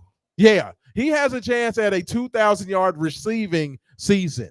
Like that's big time numbers. That's, Devontae Parker put up some numbers like that at Ballard. But the young man is supremely talented. But that's a kid that was under recruited because he's from the state of Kentucky. And it's to your point, the fact that, a lot of these kids get overlooked, and Jeff Brom is trying to make sure that the spotlight's being put on the state, and he's going to find every bit of talent in the state. And that's why he's shining now. Absolutely. Absolutely. So, I mean, it's amazing. It is amazing to see what Louisville's doing right now, but it's also amazing to see what they're going to continue to do moving forward with homegrown kids. Yeah, I like it. on front. You know what I mean? Like, I love that. I'm passionate about it. You love it when the kids that are here locally get that opportunity. So because hopefully it'll be a trickle down. Yes, absolutely. So that's why I like to see. Can't wait to see. Hey, I'm excited. I'm excited to see what he's gonna do. And hopefully he'll get the attention that he deserves. That's all I'm saying. Go ahead. Yes, sir. Your son's gonna get the attention that he needs. Yes, sir. He's already got the academics already together. Just play hard. One foot before the other. Just grind. Yeah, and I guarantee you, watching Kenny Payne, the Calipari's, and Indiana's, all of them looking at your son. Well, my son's already been signed already. You know what I'm saying? Yeah. Top 100 kid. Maybe less than that. Yeah. But what I'm trying to tell you is, man, it's just so much local talent here in Kentucky and Louisville and across this Kentucky, Indiana area. Yes. I mean, man, it's like Oldham County, there's hidden talent in, Bardstown, Shelby County, Collins High School, Come on. South Oldham. I'm just so much. I mean, there's talent everywhere. Bullitt East, man. State champs, defending state champs. Bullitt East. Let me just tell you something, man. When Jeff Brom gets through with this season, yes, sir, there's going to be so many hot commodities in high school. Kids going to be knocking at his door. Oh, yeah. I want to get in this Louisville program. What Vance Beverly say? They're going to be knocking on the door. Let me in. Let me in. They're going to get in this program so bad. Hey. So bad, man. You can't even walk on. When you talk about this spotlight that they have, and I agree with you, that walk-on situation, that's one of the things that people are very critical about Scott Satterfield and what he did while he was at Louisville. Yes. But the one thing that I appreciate about Scott Satterfield was the walk-on program that he established to be able to give as many kids, high school athletes locally the opportunity to walk on at the University of Louisville and be a part of that, to where you have 100, 110, 120 football players on that team. They're going through spring practice. They're having an opportunity to make a name for themselves. And then they're turning those walk-on spots into, starting spots, developmental spots. I mean, that's huge. That way, what you're talking about, kids that maybe get overlooked, their journey isn't over and their story isn't over. When I look at Ford, the tight end from Louisville from last year, he was a walk-on that came through Scott Satterfield's walk-on program, and, he ended up becoming one of the best tight ends in the country. So, that's why I'm very, very excited about the start for Louisville, but I'm also very excited about the continuing journey. This is year one. Nobody expected Louisville to be here already. Listen, Rashawn. So, it's just getting started. We're forgetting about this. Yes, sir. Coach of the Year is around the corner. Oh, yeah. Oh, absolutely. Jeff Brown may get that. Absolutely. ACC coach. I think ACC Coach of the Year, if he continues this, if he ends up with one conference loss, let's say he goes to Miami and they just end up losing that game. I feel like even with one loss, as long as they take care of Duke and they take care of Virginia Tech, I still think that's good enough to get Louisville into the ACC championship game. If that happens and Jeff Brom can take a Louisville team that most people picked in the conference, I believe, to finish 8th or 9th this year, if he can take that team to an ACC championship game year one, he's no doubt ACC Coach of the Year. But I think he's going to have a big-time chance at National Coach of the Year. You heard from me. Yes, sir. Jeff Brom, University of Louisville football program will be in the playoffs. What are you talking about, this year? This year. Whoa, hey. Wait. BCS Bowl, here you come. Jay Has, I don't know if I'm ready to go that far yet. Rashawn, I know the excitement is there. Listen, Rashawn, listen. You just said it earlier in the broadcast earlier tonight. You said that they hadn't fully play their potential yet. No, they haven't. And it's coming. Yeah. I definitely think it is. I would love to see it happen. But you have to be undefeated. The University of Louisville has never had an undefeated season in their history. So that's the first thing, is that they've never had an undefeated year. So that's scary. And then on top of that, they're gonna have to probably take on a top 5 ranked Florida State team. That's okay. In the ACC championship game. That's a lot of heavy lifting. Between now and the end of the season, brother. You got to be optimistic about this, Rashawn. Oh, yeah. We are Louisville Cardinals. Yes, sir. You got to be scared of us. That's true. You got to be intimidated by us. Scott Satterfield almost beat Florida State every year he was here. So Scott Satterfield can get it done. Sure. I go back to when I break down Pittsburgh and Louisville, the fact that Scott Satterfield beat Pittsburgh a couple weeks ago, surely Jeff Brom can figure out a way to get it done. Speaking of vicious dogs, he got some dogs in his kennel. Yeah, I do. Oh, yes, absolutely. Evolution Prime kennels. Yeah, we do have dogs. We have XL bullies. And a lot of people think the bully is like a bully. Yes, but absolutely. The bully is not a bully. Actually, the bully is like a family dog. Yes, a dog is like to very cuddle. Cute. Yeah, want to be a companion. Actually, the bully was made to be more companion-like. Every dog is companion. Yes. Yeah, but it was made to be a more companion, lovable breed. So that's absolutely. Even though it has that. He's a little stocky. He's built kind of like you. Like me. You know what I'm saying? Built kind of like you. A little bit like me. Stocky up top. A little stocky. Down bottom too. Don't drop all that. Now, come on. You know what I'm saying? Hey, but it was lovable. You know what Absolutely. I'm saying? So I want everybody to know that. And for real, like you said, check out Evolution Prime Kennels. We got bullies for a great rate, very low. Because I really want to find great homes. I'm trying to rehome a couple. Yes. You know what I'm saying? So how do they get in? If anybody out there, over the millions and millions of people, if they want to reach out to you, how would they get in touch with you? For anybody here that may be interested, how's the best way to get in touch with you to find out about one of those lovable little guys, the best little stocky guys? The best way to get in touch with me is look on Instagram or Facebook and look up Evolution Prime Kennels. Give me an inbox and we'll go from there. We make it pretty easy. You know what I'm saying? There we go. I like it. There you go. Get you a lovable little friend. There we go. Yeah, I like it. And the Cardinals will be in the playoffs. Oh, goodness. We got two predicting playoffs. Lord. Oh. I'm not ready. I said I was excited. I was not afraid of Pittsburgh. I didn't say I was ready to go off the deep end. Are you ready?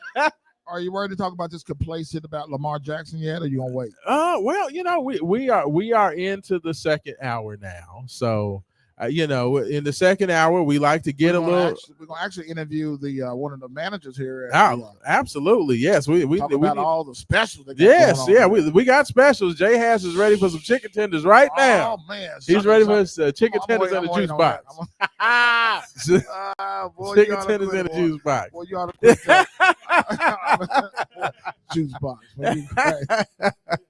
ain't right, man. But no, hey, just to reset, man, we are here at More Shenanigans, 4521 Bardstown Road. Is going down tonight. It's karaoke Friday night. We're taking you up and counting you down to karaoke night. So make sure you come out, sing, get you some food, get you some drinks. The Jay Hass is gonna be singing Lou Rawls or something going on. I don't know, maybe a little Leonard Skinner. We're gonna see what he's feeling tonight.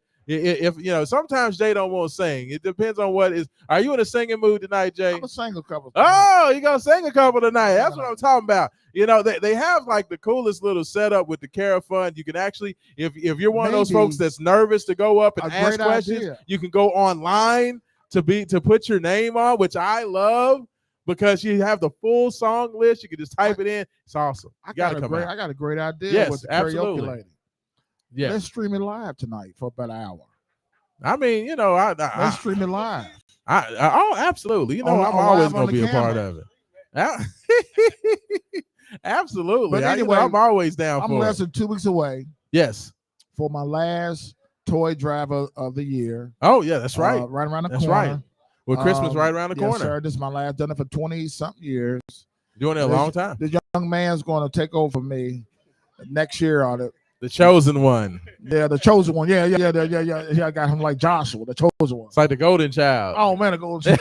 Why don't you stop it, man? You just can't get enough, can you, man? Hey, I gotta give. But this is the last year. But anyway, yes, the last year of a toy drive. Get with me. Jerry has it on social media, and I'll let you know all the details about that. Yes, and is that 1 Z or 2? 1 Z. There you go. Hazard with 1 Z. HAZARD. If you put 2 Z's in, you're gonna find the Dukes of Hazard if you do 2 Z's. Oh, man. I gotta say something about this too. Yes, sir. Major Forrest called me the other day. Okay. McDonald's All-American. Yes, sir. Talking about Super 5. Super 5. Exactly right. Yes. Kenny Payne, he's my best friend. No. He just. And I told Major Forrest, look here, son. Some things are just not for people. Jay Hass, you are very rough on the basketball program right now. No, I'm not rough. They ain't 31 Forrest, his second. They're playing the Fighting Jerry Eves of Simmons College next week. Wow, I will be there. Ain't Tony Branch? Isn't he coaching them now? Yeah, well, no, Jerry Eves is too. Jerry Eves is the AD over there now. He ain't on the sideline no more. Tony Branch is going to be. We will be there live. What time? Absolutely. The game will be 7 o'clock. I believe it's 7 o'clock. 7 o'clock on Saturday. They're at the Yum Center. No, it's a Wednesday. Next Wednesday. Yes, this coming Wednesday. Man, shucky ducky. Yeah, it's on. Hump day. Basketball season's here. Can we give? Yeah. Can you smell what the rock? Can we get a witness? Is for the congregation. There we go. Woo. Yeah, can't wait for this basketball. We're gonna bring Miss Crystal up from Shenanigans, More Shenanigans. The lady behind the scene. Look at little mama. Look at little mama. Look at little mama. Sashaying in here. Yeah. Miss Christie, like to see you, please. But anyway, Rashawn, I'm telling you, man, I just feel so excited about this whole university sports athletic department. Man, I'm just so excited, man. The hockey, the swim, the golf, everybody. the track. If it's volleyball. Louisville athletics, they're just about ranked. Like the girls just about basketball. Everybody. Absolutely. Yeah, I mean, everybody's McDonald's All-American. Let's sign another one. I mean, look at Louisville volleyball, which, by the way, just giving you guys an update. Louisville volleyball is now up 2-0 on Pittsburgh, number 8 Pittsburgh. So they are 1 set away from a top 10 win, another top 10 win for Danny Bus Boom Kelly. So like that's big time. So Louisville women's volleyball team is up and rolling. Wow, Sean, I'm excited about that. Absolutely. Oh, I'm keeping track of it, brother. Ooh-wee. But hey, there's some other big games tonight, by the way. Everybody, all my Jay Haas is one of them. All of my Deion Sanders fans, all my Colorado Buffalo fans, Colorado plays tonight, 10 o'clock, taking on Stanford. So that'll be going on tonight. Coach Prime is going to be back at it. So make sure you check that out. They'll be on ESPN tonight. So that, you have that game going down. There's a lot of good games this weekend, man. Yeah. Huge. Yeah. I'm keeping track of all of them. That's 10 o'clock. So Coach Prime will be on one of these beautiful TVs. They have beautiful flat screens all over the establishment. So we'll definitely have Colorado Buffaloes on here. So come out. You can sing your songs, watch Coach Prime, and get it in. Great drink, I'll tell you. That is. That's what I'm talking about. That's what I'm talking about. That's why I like more Shenanigans. Yeah. No, more Shenanigans is the bomb. I've only been coming here a short time, but no, I love it here. I love the people here. We have a wonderful time. See what I'm saying? They're over there partying. They're always in a good mood. Yeah. You know what I'm saying? Got lovely ladies over there just dancing at the bar. That's what I'm talking about. To Freddy's, our club, Freddy's. Remember the club? Oh, yeah, that's back yes, the good old days. Good. Man, Sean, it's been a long time, man. See, Jay showing his age now. Look at it. Oh, man. Yes, sir. Just hold tight, sir. You're loud on the microphone, sir. You ain't got to tell me twice. Hilarious. I got you, sir. But I'm just so excited, man. Just having good friends and good people. Good friends, good fun. Yes, you know what I'm saying? That's what it's about in Shenanigans. You feel me? That's what they do here at More Shenanigans. That we have a wonderful time. Every time we come in here, everybody's saying what's happening, smiling. Yeah, smiling. You know what I'm saying? We here. That's why I can't take my butt to bed and I got to get up early in the morning to get on the radio. I'm always sleeping when I get on the radio because I stay out here way too long. Way longer than I need to. But hey, it's because I'm having a good time. But you know what, Sean? I've been doing this, God, man, bless. At least 28, I've been doing it 28, 30 years. Yeah. Going all the way back to what, 96.5? Yeah. All the way back. I did the Quiet Tony Storm. Fields. I did the Quiet Storm. The Quiet Storm. Yeah. So you was like Louisville's version of Donnie Simpson. Yeah, a little bit. I didn't know what. Actually, Tony Fields made me like a character. Nobody knew who I was doing the Quiet Storm. Oh, really? Okay. Was you? It was me. What was you on there doing? He made it like a character. Hey, do your nighttime voice. What's that? What was your nighttime voice? Was you like, hey, ladies, you got to get like, this next one ready for you? Was that the nighttime? Was you doing a nighttime voice, Jay? Is that what you was doing? You know what I'm saying? You know how the nighttime voice, Hurley Robinson is my cousin, so Hurley's always trying to do the nighttime voice. But see, mine's more into it because Tony made it like a huge character. Absolutely. It made it like Be Real, the late Be Real character. Oh, yeah. He did the mix show. Shout out Be Real. But he made younger guys make the character come a reality. So I did it, man, and did the Quiet Storm. I said, man, I don't want to do it, man. Tony's here tonight. Tony listening. So I got to get in. Grab your lady close. Oh, man, it's the Quiet Storm. Look, there it is. There it is. Yeah, I used to do the Quiet Storm. Where little mama at? I did the Quiet Storm, little mama. There it is. That's the Quiet Storm. I knew we had it. Yeah. So let me try. Anyway, we should talk about sports. When you talk about the Quiet Storm, man. Hey, we talk about everything, man. We have to have fun with it. You feel me? Miss Chris, you ready, hon? Look at him. He's trying to get on in here. You ready to do this interview? But hey, but look, this is the perfect time. Speaking of sports, yes, sir. We was talking about the Quiet Storm. Who would y'all say is the Quiet Storm of sports right now? Oh, I know Jay's gonna say the Colorado Buffaloes, but they ain't really quiet. Like everybody keeps talking about the Colorado Buffaloes. Rashad, I know you. Know who the quiet. You had your difference in Sanders, man. I understand you got your difference, whatever. But I just think this man has done so much, man, with these young people. I mean, don't get me wrong. the show business had to come with Deion Sanders. That's what Deion Sanders is. It's always gonna be a show. It is with the celebrities, the stars, and so on and so forth. But I'm gonna tell you. But he makes these young men become men after college football. Yeah. No, hey, that's real. But I'm gonna tell you what, I got 2 of them. Okay, and I got one in the NFL and the NBA. Okay. Quiet storm in the NFL right now. Who's that? Them Detroit Lions. Okay. Let me tell you something. The Detroit Lions, Detroit ain't never been good. Let me tell you something about Detroit. Outside of Barry Sanders carrying the team to a second-round playoff win one time in my history, Detroit has never been good. I know. And right now, what those boys are doing, hey, man, Detroit is real. Like, that's a team that is going to sneak up on people. They're going to surprise some folks because they're not supposed to be doing what they are doing right now. What about the big guy, the defensive tackle? He's still there? Hutchinson. Hutchinson is an absolute beast out of Michigan. That whole team is just playing lights out football. I did not believe in them before the season, but watching them come out the first 5 or 6 weeks of the year, they're just beating everybody. Dallas just beats them every time. I'm like, oh, wow, it's like that? Like, I ain't never seen Detroit just come out there and just, put in that work. Yeah. So, no, I mean, it's absolutely amazing. Your Raiders won the other day. Some kind of way. We found a way.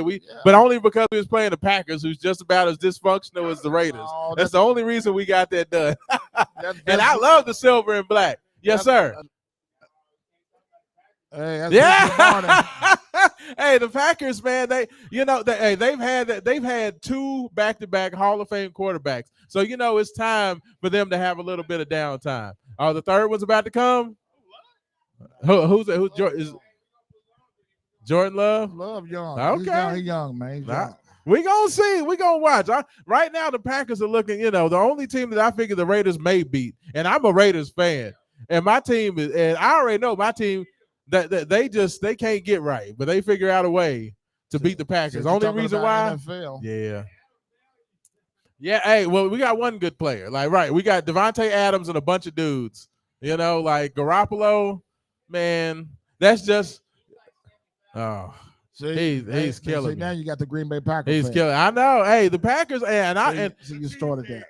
The Packers have been one of the best football programs forever. But like I say, man, we see it. Like we see it in college football right now. Clemson only had so many great quarterbacks. Now look at Clemson. They look awful. You look at Alabama. They've had so many good quarterbacks in a row. Now they're looking kind of iffy. They rebuild. Green Bay Packers had, Favre for 1,000 years and had Aaron Rodgers for about 500 years. So, between them two, it's about time they had a kind of a weird quarterback situation. So, the Packers have won enough. And consider the Raiders have not won a championship since 82, 83. Like, I don't feel bad for the Packers at all. Average, Sean. Talk bad about the Packers. Yeah. Hey, the Packers need wide receivers.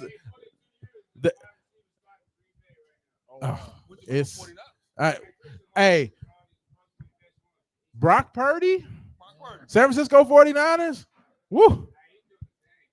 Brock Purdy is out. The kid is good.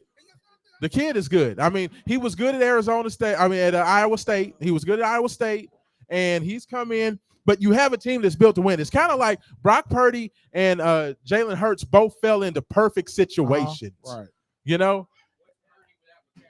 Hey, no, that's to my point. He just said, what's Purdy without McCaffrey? And that's a perfect point. Both of those guys came into teams that had ready-made offensive lines, some of the best in football. They had ready-made wide receiver cores and receiving cores right there ready for them. They had, a complementary defense that was good enough to keep them in games. So, honestly, both Purdy and Hurts are in that same boat.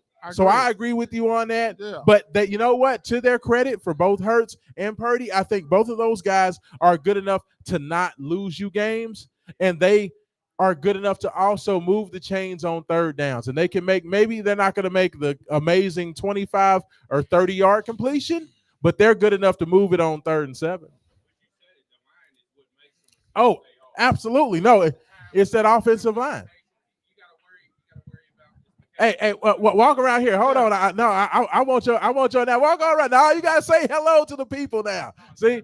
Oh yeah, we got the camera set up. Hold on. So what's your name? Tim. Tim? Yeah. Okay. So no, but Yeah, he said, Tim, don't be nervous about the microphone. You're making some good points. Yeah, you make some good points. It's San Francisco. I'm a Carolina fan, so it's fucking McCaffrey came from us. Yeah. So him in that situation, I love Christian McCaffrey. He's a fucking great dude. He's a good dude, period. He's done a lot for the children's hospitals and stuff around there. He's a good dude, period. Absolutely. But he's a fucking monster. Yes. Oh, so, he's a beast. And that's the reason he's got so many options. Purdy can run. Yeah. I mean, he'll truck somebody just as fast as McCaffrey. Absolutely. He's good at it. I mean, you got McCaffrey, you got Debo, you got Kittle, you have, great wide receivers. Kittle's one of the best in the game, period. Yeah. I mean it's a great setup. And that's the reason why they're so fucking. I love the fact that he got into a team where it's a team already without him in it.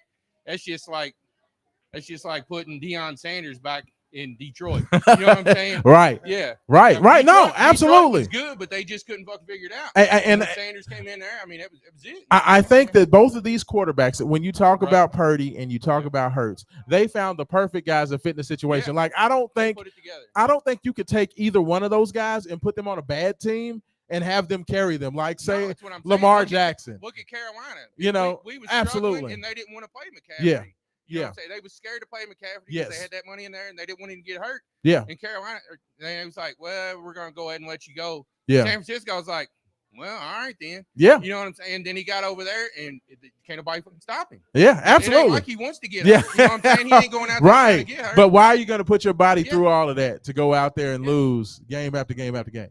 And I really honestly think if they would have used him, they would have been in a better spot and they could have flourished and they could have got somebody in there. They could have got a decent quarterback in there. They ain't going to get another Cam. Absolutely. You know what I'm saying? Yeah. They ain't get another Cam, but I mean, they could have got somebody. Yeah. I mean, because like I said, neither one of those guys were super high picks. No, so both of those are the type of guys that would be available. You just have to find the right dude. Yeah, you got to find everybody. No, not at all. I mean, that's the whole thing is finding the right guy at the right time. I mean, Brock Purdy was literally Mr.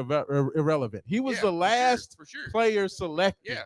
So you can find that guy anywhere. Yeah. But you just gotta part of it's luck and B part of it's research. But it's going into teams. And you look at Baker. No, he was absolutely. Yeah. Baker Mayfield's been trash. You know what I mean? We had him too. Yeah. And then look what he's doing for Tampa Bay. Absolutely. I mean, it's just the right person, right fit, right system. And he's fitting in fine. Yeah. You know I mean that's the whole thing. So yeah, I know that. Now let me ask you, since I got you up here, you're a Carolina fan. Do you like Bryce Young? I think that he's really, really good. He's one of the best new quarterbacks in the game. He don't fit where he's at. Okay. They're not using him right. They're not pushing him. They're not giving him the space. You know, right. He don't have the line that he needs. I mean, and them trading DJ Moore, he has one less. Losing DJ Moore, you lose one of your security blankets, one of the better wide receivers out there. Oh, the best game period. Yeah, absolutely. He had one of his best games. What did he do? It was 200 yards. Yes. He just got right over 200. Yes. Yeah. Hey, man, I appreciate that. Thank you. Yeah, oh no, you're good. No, you're good. Thank you. Sorry about that, man. Thank you. Look, that's what I'm talking about. And that's the skits. Yeah. No, I mean, you look at yes. Yeah. Hold on. Yeah. No, but hey, Tim, I appreciate it. But no, I agree with you. I think that it is all about the right system. And I don't know if the coaching staff right now is putting him in the best position, but he's still young. He's so young. I mean, it's going to take him a little time. Bryce, yeah. Yeah. Yeah, I mean, no. I mean, that's the one thing I learned. I mean, Tim Couch. Yeah, no, that was the other point. They trade DJ. Yeah. It hurts. Yeah. No. But it is. You got to build the offensive line, and you have to build give them a receiver. That's one of the best things about what Lamar Jackson had was the fact that they got him a tight end immediately. What do you think about Lamar? And having that security blanket makes all the difference. I got into football. Oh, is that right? Lamar Jackson was the reason I got into football. There you go. Hey. I never give a shit. Yes. And then I saw Lamar Jackson play. It's like, I was like, holy shit, I love football. And ever since, that's the last winning season I saw until this year because of Jeff Brom. Yeah. And The first thing I knew Brahms about Jeff brought him Brom back. was that thing I said Let's play earlier. football. Yep. So what you're Am saying I is you still like a guy that breathing? can jump over an offensive line. Yeah. I'm like a guy who's down for business. There it is. There it Down is. for business. There it Am I is. still breathing? Am I still alive? Hey, let's play What's football. your name? What's your name? What's your name? Ashley. Ashley, shout out to Ashley. Ashley's been yelling at us from the back of the room. She's been playing pool this whole time, so absolutely, no, I appreciate it. Yeah, Do you want an Eagle Rare Sprite? absolutely, absolutely. Why not? I appreciate it. Ashley, Tim, we love I Ashley appreciate here it, at man. Shenanigans. Yes. We're on. We actually do a morning show every Saturday morning, 96.1 FM. Wake up 502. Yeah, so we'll be on tomorrow morning. Absolutely. What time? So check us out. 9 to 11 a.m. 11. Yeah, every morning. Yeah. We're on YouTube as well. Actually, this will be on YouTube up there a little bit, so you'll be able to hear your sparkling voice on there. Yeah. Absolutely. There it is. Hey, yeah, all y'all are on recording, so Yeah, all you know of what I'm saying. y'all. Y'all are going out there to the millions. You on and there? millions. You on there with the shits, the dams, and the butts? You on all that's on there? All that's on there. Hey, that's shenanigans. You feel me? Like that's the whole point. There it is. There it is. Right, exactly. I would have loved DJ Moore in Baltimore. Jay has with Sean Mars. Hey, I appreciate it, Wake man. Up 502 Sports Show. You can check him out. FM 96.1. 96.1 9 FM. to 11. Right. 9 to 11 on 9 Saturday. to 11 tomorrow morning. We'll be on. It's on and popping. Yeah. Every morning. Yeah. Hey, if you can't catch us live, we always have the replay. You can check us out on there. wakeup502.com. You can check us out on the replay. Yeah. We're on Facebook, on SoundCloud. So you can check us out. Just type in Wake Up 502 in the search. So yeah, I appreciate it. Hey, man, I appreciate that. Thank you. Hey, we have a good time. Lamar Jackson. Hey, leaving Lamar Jackson. Hey, I got to get to him. He's loss. He disappointed me right now. Oh, well, I mean, I'm not putting. First of all, no, I'm not putting that on Lamar. Hold on now. They lost to the Steelers, and they had 7 drops. But here's the thing, Rashawn. Terrible. I got my. Nobody should be losing to the Steelers right now. They saying now, Lamar got complacent with his money. He's not working hard. Hey, no. Oh, first of all, Lamar. First of all, I'm gonna tell you how many reasons why you're wrong. First of all, Lamar has the highest completion percentage of his career this year. Okay, he has as many passing yards. This is year seven. Oh, 6. Six. It's year 6 for Lamar. Yeah. No, right. I mean, like literally, he's because he was hurt one of those years. So everybody forgets about the year he was hurt for like half. We're talking about Lamar Jackson, the famous Lamar Jackson. Go ahead. I'm gonna let you finish the point. Go ahead. This money that he got, that he got his new offensive coordinator. Yes. And things are moving kind of not as fast as it was last year. He's not active like he normally is, like he's hungry. You know what I mean? $300 million man. But hold on, Sean. But seriously, terrible. He's not playing aggressive like he was a year or two ago. No, he's having his best passing. Are you paying attention to the games? You know, Lamar Jackson had the highest quarterback rating last week, even though they had 7 got to hold drops. on to the ball. You do. Well, Lamar can't catch the balls for him, Jay. Yeah, he's not. No, he's not. He's not running as much. I mean, he's in the pocket. He's doing. No, he doesn't. I mean, when you talk about, you have 5 former first-round wide receivers in your wide receiver room. When you talk about, Zay Flowers, Odell Beckham Jr., you have Rashad Bateman. You have so many targets out there. Hurt. You have so many guys out there. You have big Mark Andrews at tight end. He doesn't need to run. He doesn't need to do those things. That, the upgrade in the wide receiver room is why he's having his best year passing the ball. 71% completion percentage. I mean, he's doing well. I mean, he's having his best statistical year. Well, how do you lose against Pittsburgh? Did you watch the game or did you see the drops? They dropped 3 touchdowns.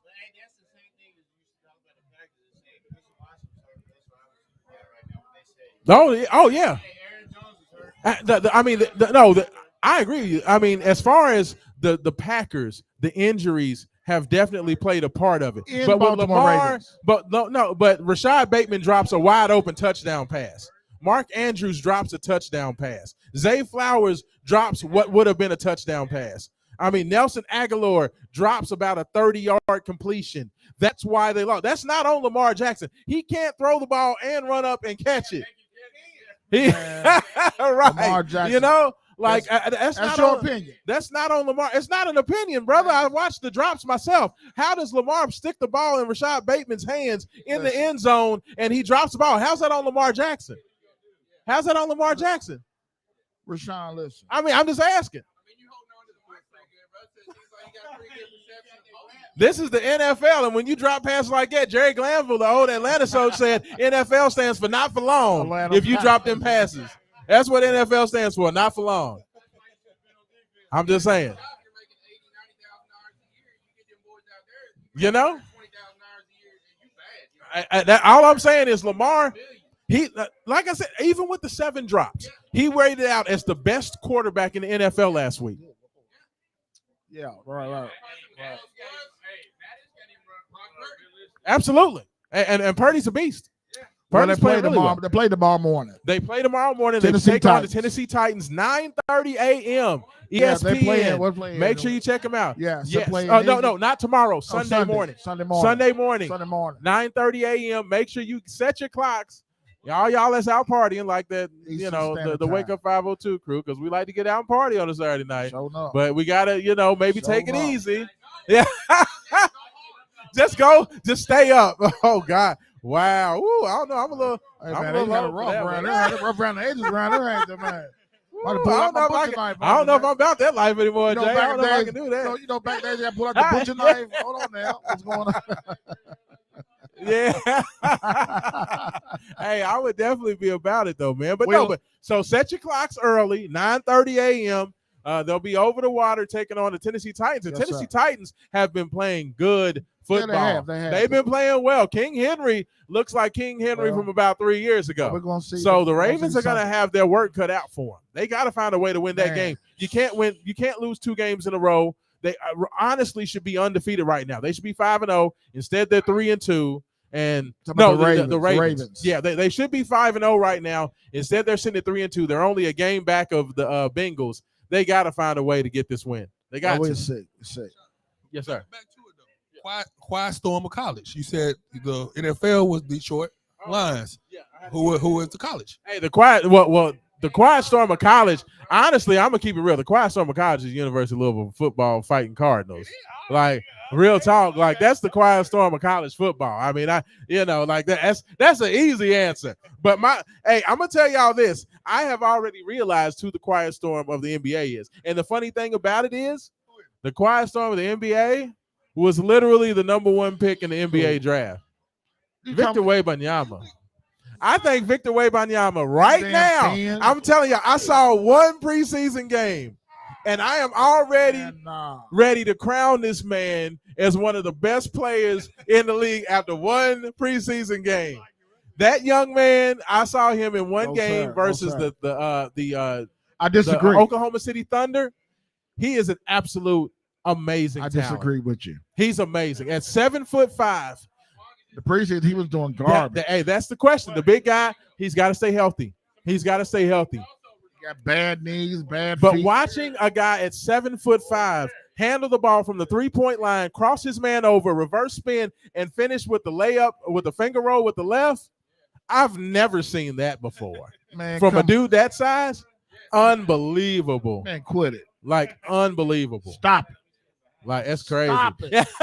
Stop it. Hey, I'm just keeping it. Victor Wembanyama. Hey, he's coming on tonight. Actually, I believe the game started. He's actually on right now. So ESPN2 right now. Victor Wembanyama is playing in his second preseason game. I believe they're playing the Clippers tonight. Clippers and Spurs. So that's going down. Next time we'll be here. We'll be coming out next month. I don't know the date yet. Okay, we'll work on that. Yeah. Well, I will definitely let you guys know. Make sure you check me out at Rashawn. That's RAASHAAN on Twitter. I'm not calling it X. It's never gonna be X. or you can check me out, wakeup502.com. We'll have more information for you on the next one. But yeah, that'll be coming up. We're going to be out here once a month doing Game Day 502 here live from more Shenanigans. So super excited about being here and excited about it. Yeah, it's RAASHAAN. Look at this. Lord, this girl got this girl here. So what are we dealing with here? So what is this, ma'am, that you brought to us right now? Eagle Rare and Sprite. Okay. So I'm gonna check this Eagle Rare because see we're streaming. We can do this live on air. Yeah. Oh, it ain't bad. I like that. Thank you. Like cheers. Cheers. Thank you. I appreciate it. I like you. Thank you. You cute. Wow. Thank you. We'll be here. Up. Act like we'll be here next month, but we're gonna get a date. Thank you so much. You as well. Absolutely. Thanks for the input on the show too. Thank you. You need a drink? Absolutely. Your cup? Oh. Look at. Oh, it was cup. That's you. Hey, you can't. Yeah, let him know. Become a 49er. Become a 49er. You can't tell a Packer fan to become a 49er. That's a curse word. That is a curse word. Oh my goodness gracious. Hey, I know all the people across the interweb are like, these people are crazy. Yeah.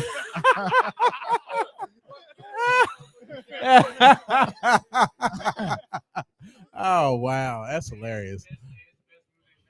Oh, absolutely. Well, hey, that McCaffrey move, man. 49ers look real, man. Real talk. Well, I'm having a great time tonight. Yeah, more Shenanigans. We're here at Bardstown and Breckenridge Lane. That's right. Wake up 502 96.1 Rashawn Mars. Yeah. Look at it. My shit. You done fucked up my ratings there. Yeah, right. They like, oh, it's on and popping. Yeah, where's that? Where are they at again? 4521 Bardstown Road. Come on out. No. It's on and popping. Trust me, y'all want to be out here right now. We had a hole in the wall. We're doing all this shit. Hey, it's karaoke night. I'm gonna be singing in a little bit, so you know. Oh, absolutely. Yeah, I'm gonna get up here and do a little something. There it is. That's what I'm talking about. Yeah. Say we about to collab on some things. Yeah. We taking anybody who wants to comment about sports here. You want anybody from the bar? Yeah, we got about 18 minutes left in the show. So, you know, we got to get to our picks, Jay. We got to get to our picks. Yeah. Oh, you got some. Yeah. Now you got me on the camera. See, that's. No, go ahead. You good? You got time. Yeah, you got it. You good? Yeah. Go on your business first. Don't be yourself. I ain't got no diapers. But hey, man, you know what? This is. I knew that coming out here for our first show, it was going to be amazing because of more Shenanigans has, you know, not only is amazing staff and management, but it's amazing clientele. The folks that come in here and hang out are absolutely awesome. So, you know, you come on in. Yes, ma'am. Come on in here. So go ahead, Jay. I'm gonna let you handle this. We have the lady here, the most, Miss Christy and Krista. Tell us a little bit about More Shenanigans Bar. Well, we're on about the beer, about the food. We got great food. We've got great wings and burgers and pizzas. We make our own pizzas. Own pizzas. Huh? Who came up with that idea? The owner? The owner, Steve-O. Okay, Steve-O. Yes, he did. Okay. He's very good. You got great beer, great atmosphere. Yes. We have pool tables. Dartboards. Vending machines. Smoking area. Good bartenders. And cooks. Great drinks. And we cook. Well, of course. Great drinks. Of course, great drinks. I'm impressed about that. Jay, you two switch mics. I like that mic. That one right there? Yeah. Okay. Oh, no. All right. Okay. All right. Yeah. All right. Thanks a lot. But Wake Up 502 want to appreciate great atmosphere. I love how the people are reacting to the sports show, and I'm really grateful for that. And positive feedback from it. Appreciate it. And some other things you got coming up as well too. You got the Christmas holiday coming up. We do. We have Halloween coming up. Halloween. And obviously, I love candy. Christmas. We usually have a Christmas party. Oh, really? For Shenanigans. Oh. We do specials and just have a good time. We put out food. New Year's Eve party as well? Yes, we do. Wow. Yes, we do. Wow. I started on New Year's Is Eve that right? 22 years ago. Is that right? 22 years ago. All the stuff for the holiday season. So if somebody's coming here for the first time, what would be the thing that you would suggest on the menu as far as food's concerned? I know Jay keeps talking about these chicken tenders and fries, but for anybody who's over 10 years old, what should they eat when they come to more Shenanigans? You definitely should try the wings. And the obviously wings. our pizza. Our pizza is fabulous. I mean, it's wings. just the wings and the pizza. Yes. The pizzas. But I love the chicken tenders. I'm like you want a grilled cheese? No, ma'am. You got the chili today? I want some chili. But anyway, I'm like a big kid all over again. Yes, ma'am. Thank you. Appreciate it. And you guys have, you got a daughter that works at the bar. I do. My daughter family. Works here, and it's a family. It's just a family. But you know what, Miss C, I want to interview your son. He was talking to me last weekend. Yes. And he has a story, unbelievable story. He does. Of 13 brain surgeries. Yes, he did. And Rashawn, we definitely got to interview him, this young man. I mean, this young man, he works at Walmart. He does. And it tickled me. Yeah. He's an amazing kid. Oh, yeah. Nice. Yeah. Hocus Pocus. Great. The Halloween party. Look at that. Oh, my God. Oh, Lord. Like she ready to get you, Rashawn. She's ready to put some voodoo on you. She's going to put some voodoo on you. Hey, Hocus Pocus is in the building, y'all. Hey, well, shout out. That's what I'm talking about. Pocus. Those outfits are perfect. That is awesome. I'm so ready for Halloween. I'm so ready. I'm ready to beat somebody up. Hi, how y'all doing? We're doing our sports show. Yeah, we're doing a sports show. Yes. Yeah. What's the sports? Yes, absolutely. Sports is a bunch of people running around with a big leather ball, either on a basketball court. Look, Hocus Pocus. Yeah. See? Camera's right there. Camera's right there. Right there. Wow. Yeah, that Hocus little bitty Pocus. small thing right there. Look, see? Wow. Oh, okay. At the tattoo park. Skin City Tattoos. Okay. Nice. Friday the 13th 13th tattoo. tattoo. Skin City Tattoo. Right next door. Some more Shenanigans. Hocus Pocus is in the building. Y'all need to come here, get a drink, and then say what's up. Yeah. That is awesome. Hey, I love Hocus Pocus is literally one of my favorite movies ever. That is awesome. Ooh. Michael Myers. I like Blondie. Yes. I'm just common and pitiful and pathetic. I know. It's terrible. Isn't it? Man, so I can put some voodoo on somebody, man. Wow. Thank you all. Hey, so Skin City Tattoos, go check them out. Hey, that's a shout out. That's awesome. Yeah. Wow, Rashawn. Halloween yet? Hey, hey, that is all. Hey, this is what I'm talking about, Jay. You know what I'm saying? Shout out to Miss C. I appreciate it. I know she didn't want to come on camera, so the fact she sat down and gave us a couple minutes, I'm super appreciative of that. Yes. I'm super appreciative of that. I'm Jay Harris with Sean Myers. We live here at More Shenanigans for our live sports radio show. If you guys want to come up and want to comment on anything, we're right here for the next 15 minutes, 12 minutes. We got 12 minutes. 12 minutes. Hey, we got to get into the breakdown for the games tomorrow. Breakdown for the Marvin, Louisville and Pittsburgh. Louisville is traveling on the road to Pittsburgh to the Steel City, sir. taking on the Panthers. Yes, it's going down 6:30 ESPN. It's going to be another primetime game for the Cardinals. Jeff Brom trying to continue the winning ways with the Louisville Cardinals.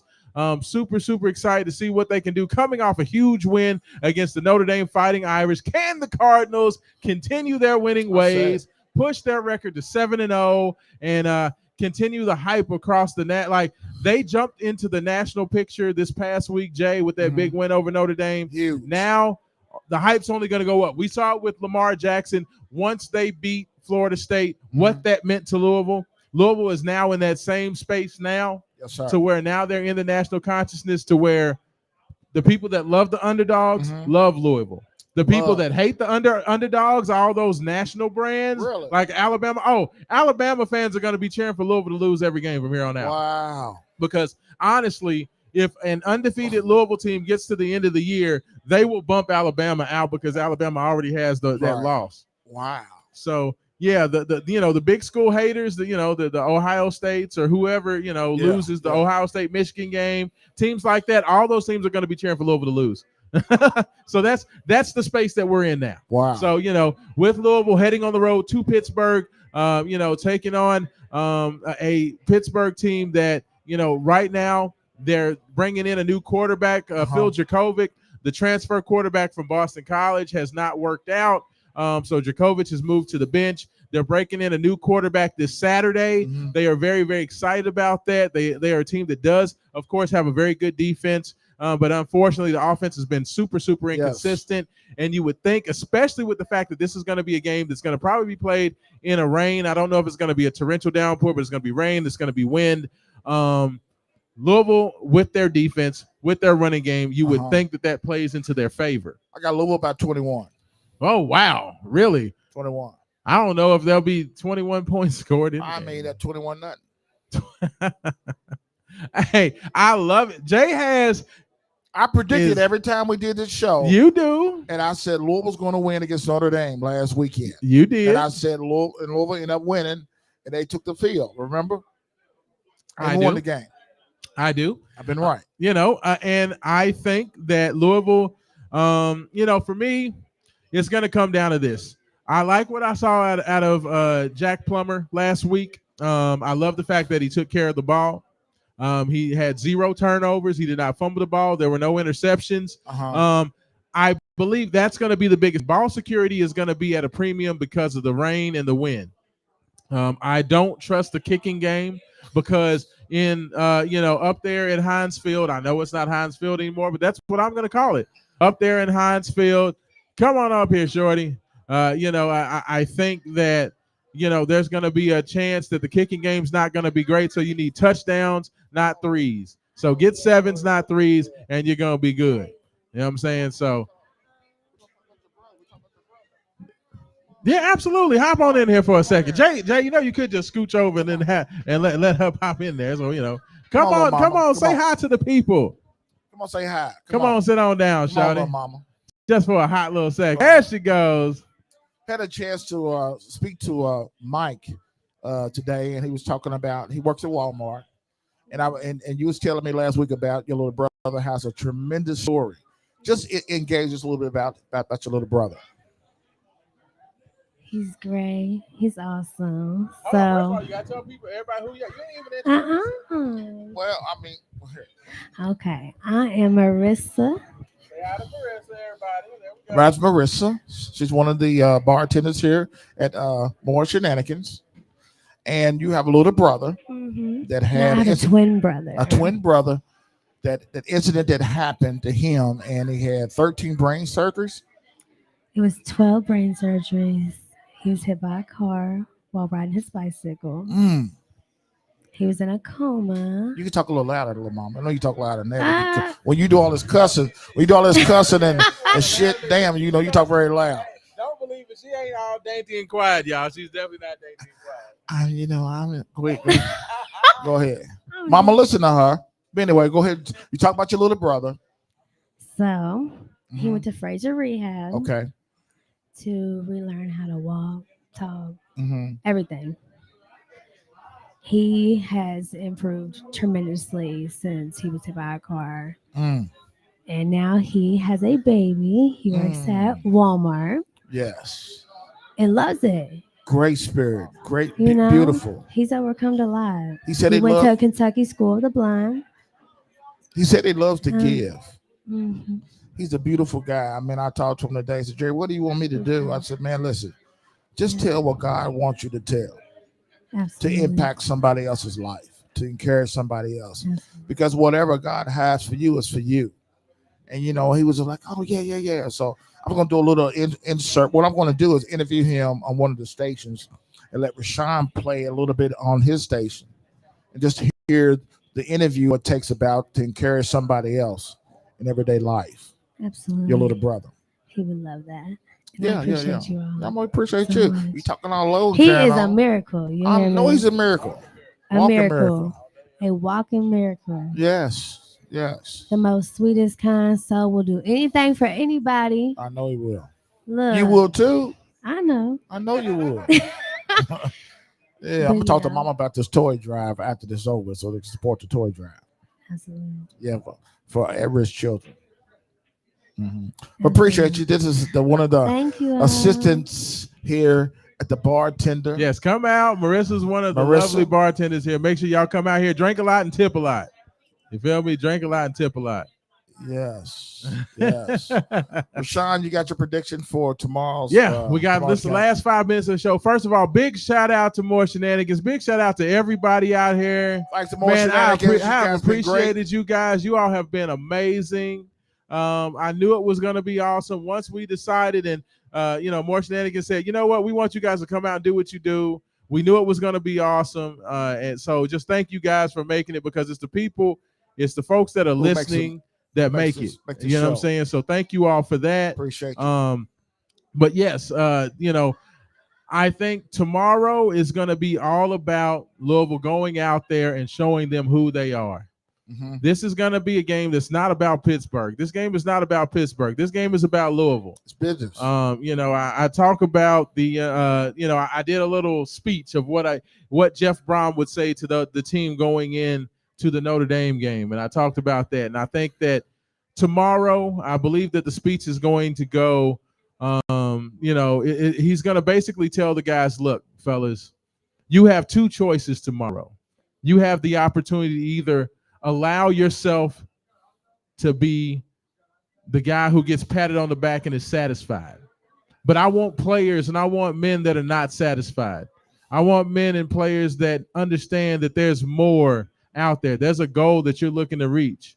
And as long as you can go out there and you can continue to not be satisfied and reach for greatness and try to make every day the next day better than it was the day before, that's going to lead you to where you deserve to be and where you need to be. And if you can go out there against Pittsburgh tomorrow night and you go out there and you show that you're not satisfied, and you show the type of caliber that you are as a man and that you are as a team, then I guarantee you're going to be successful. So I think that Louisville's going to go out there. They're going to go out there in the wind. They're going to go out there in the rain, and it's going to be all about that running game. They're going to try to put their emphasis on running the football.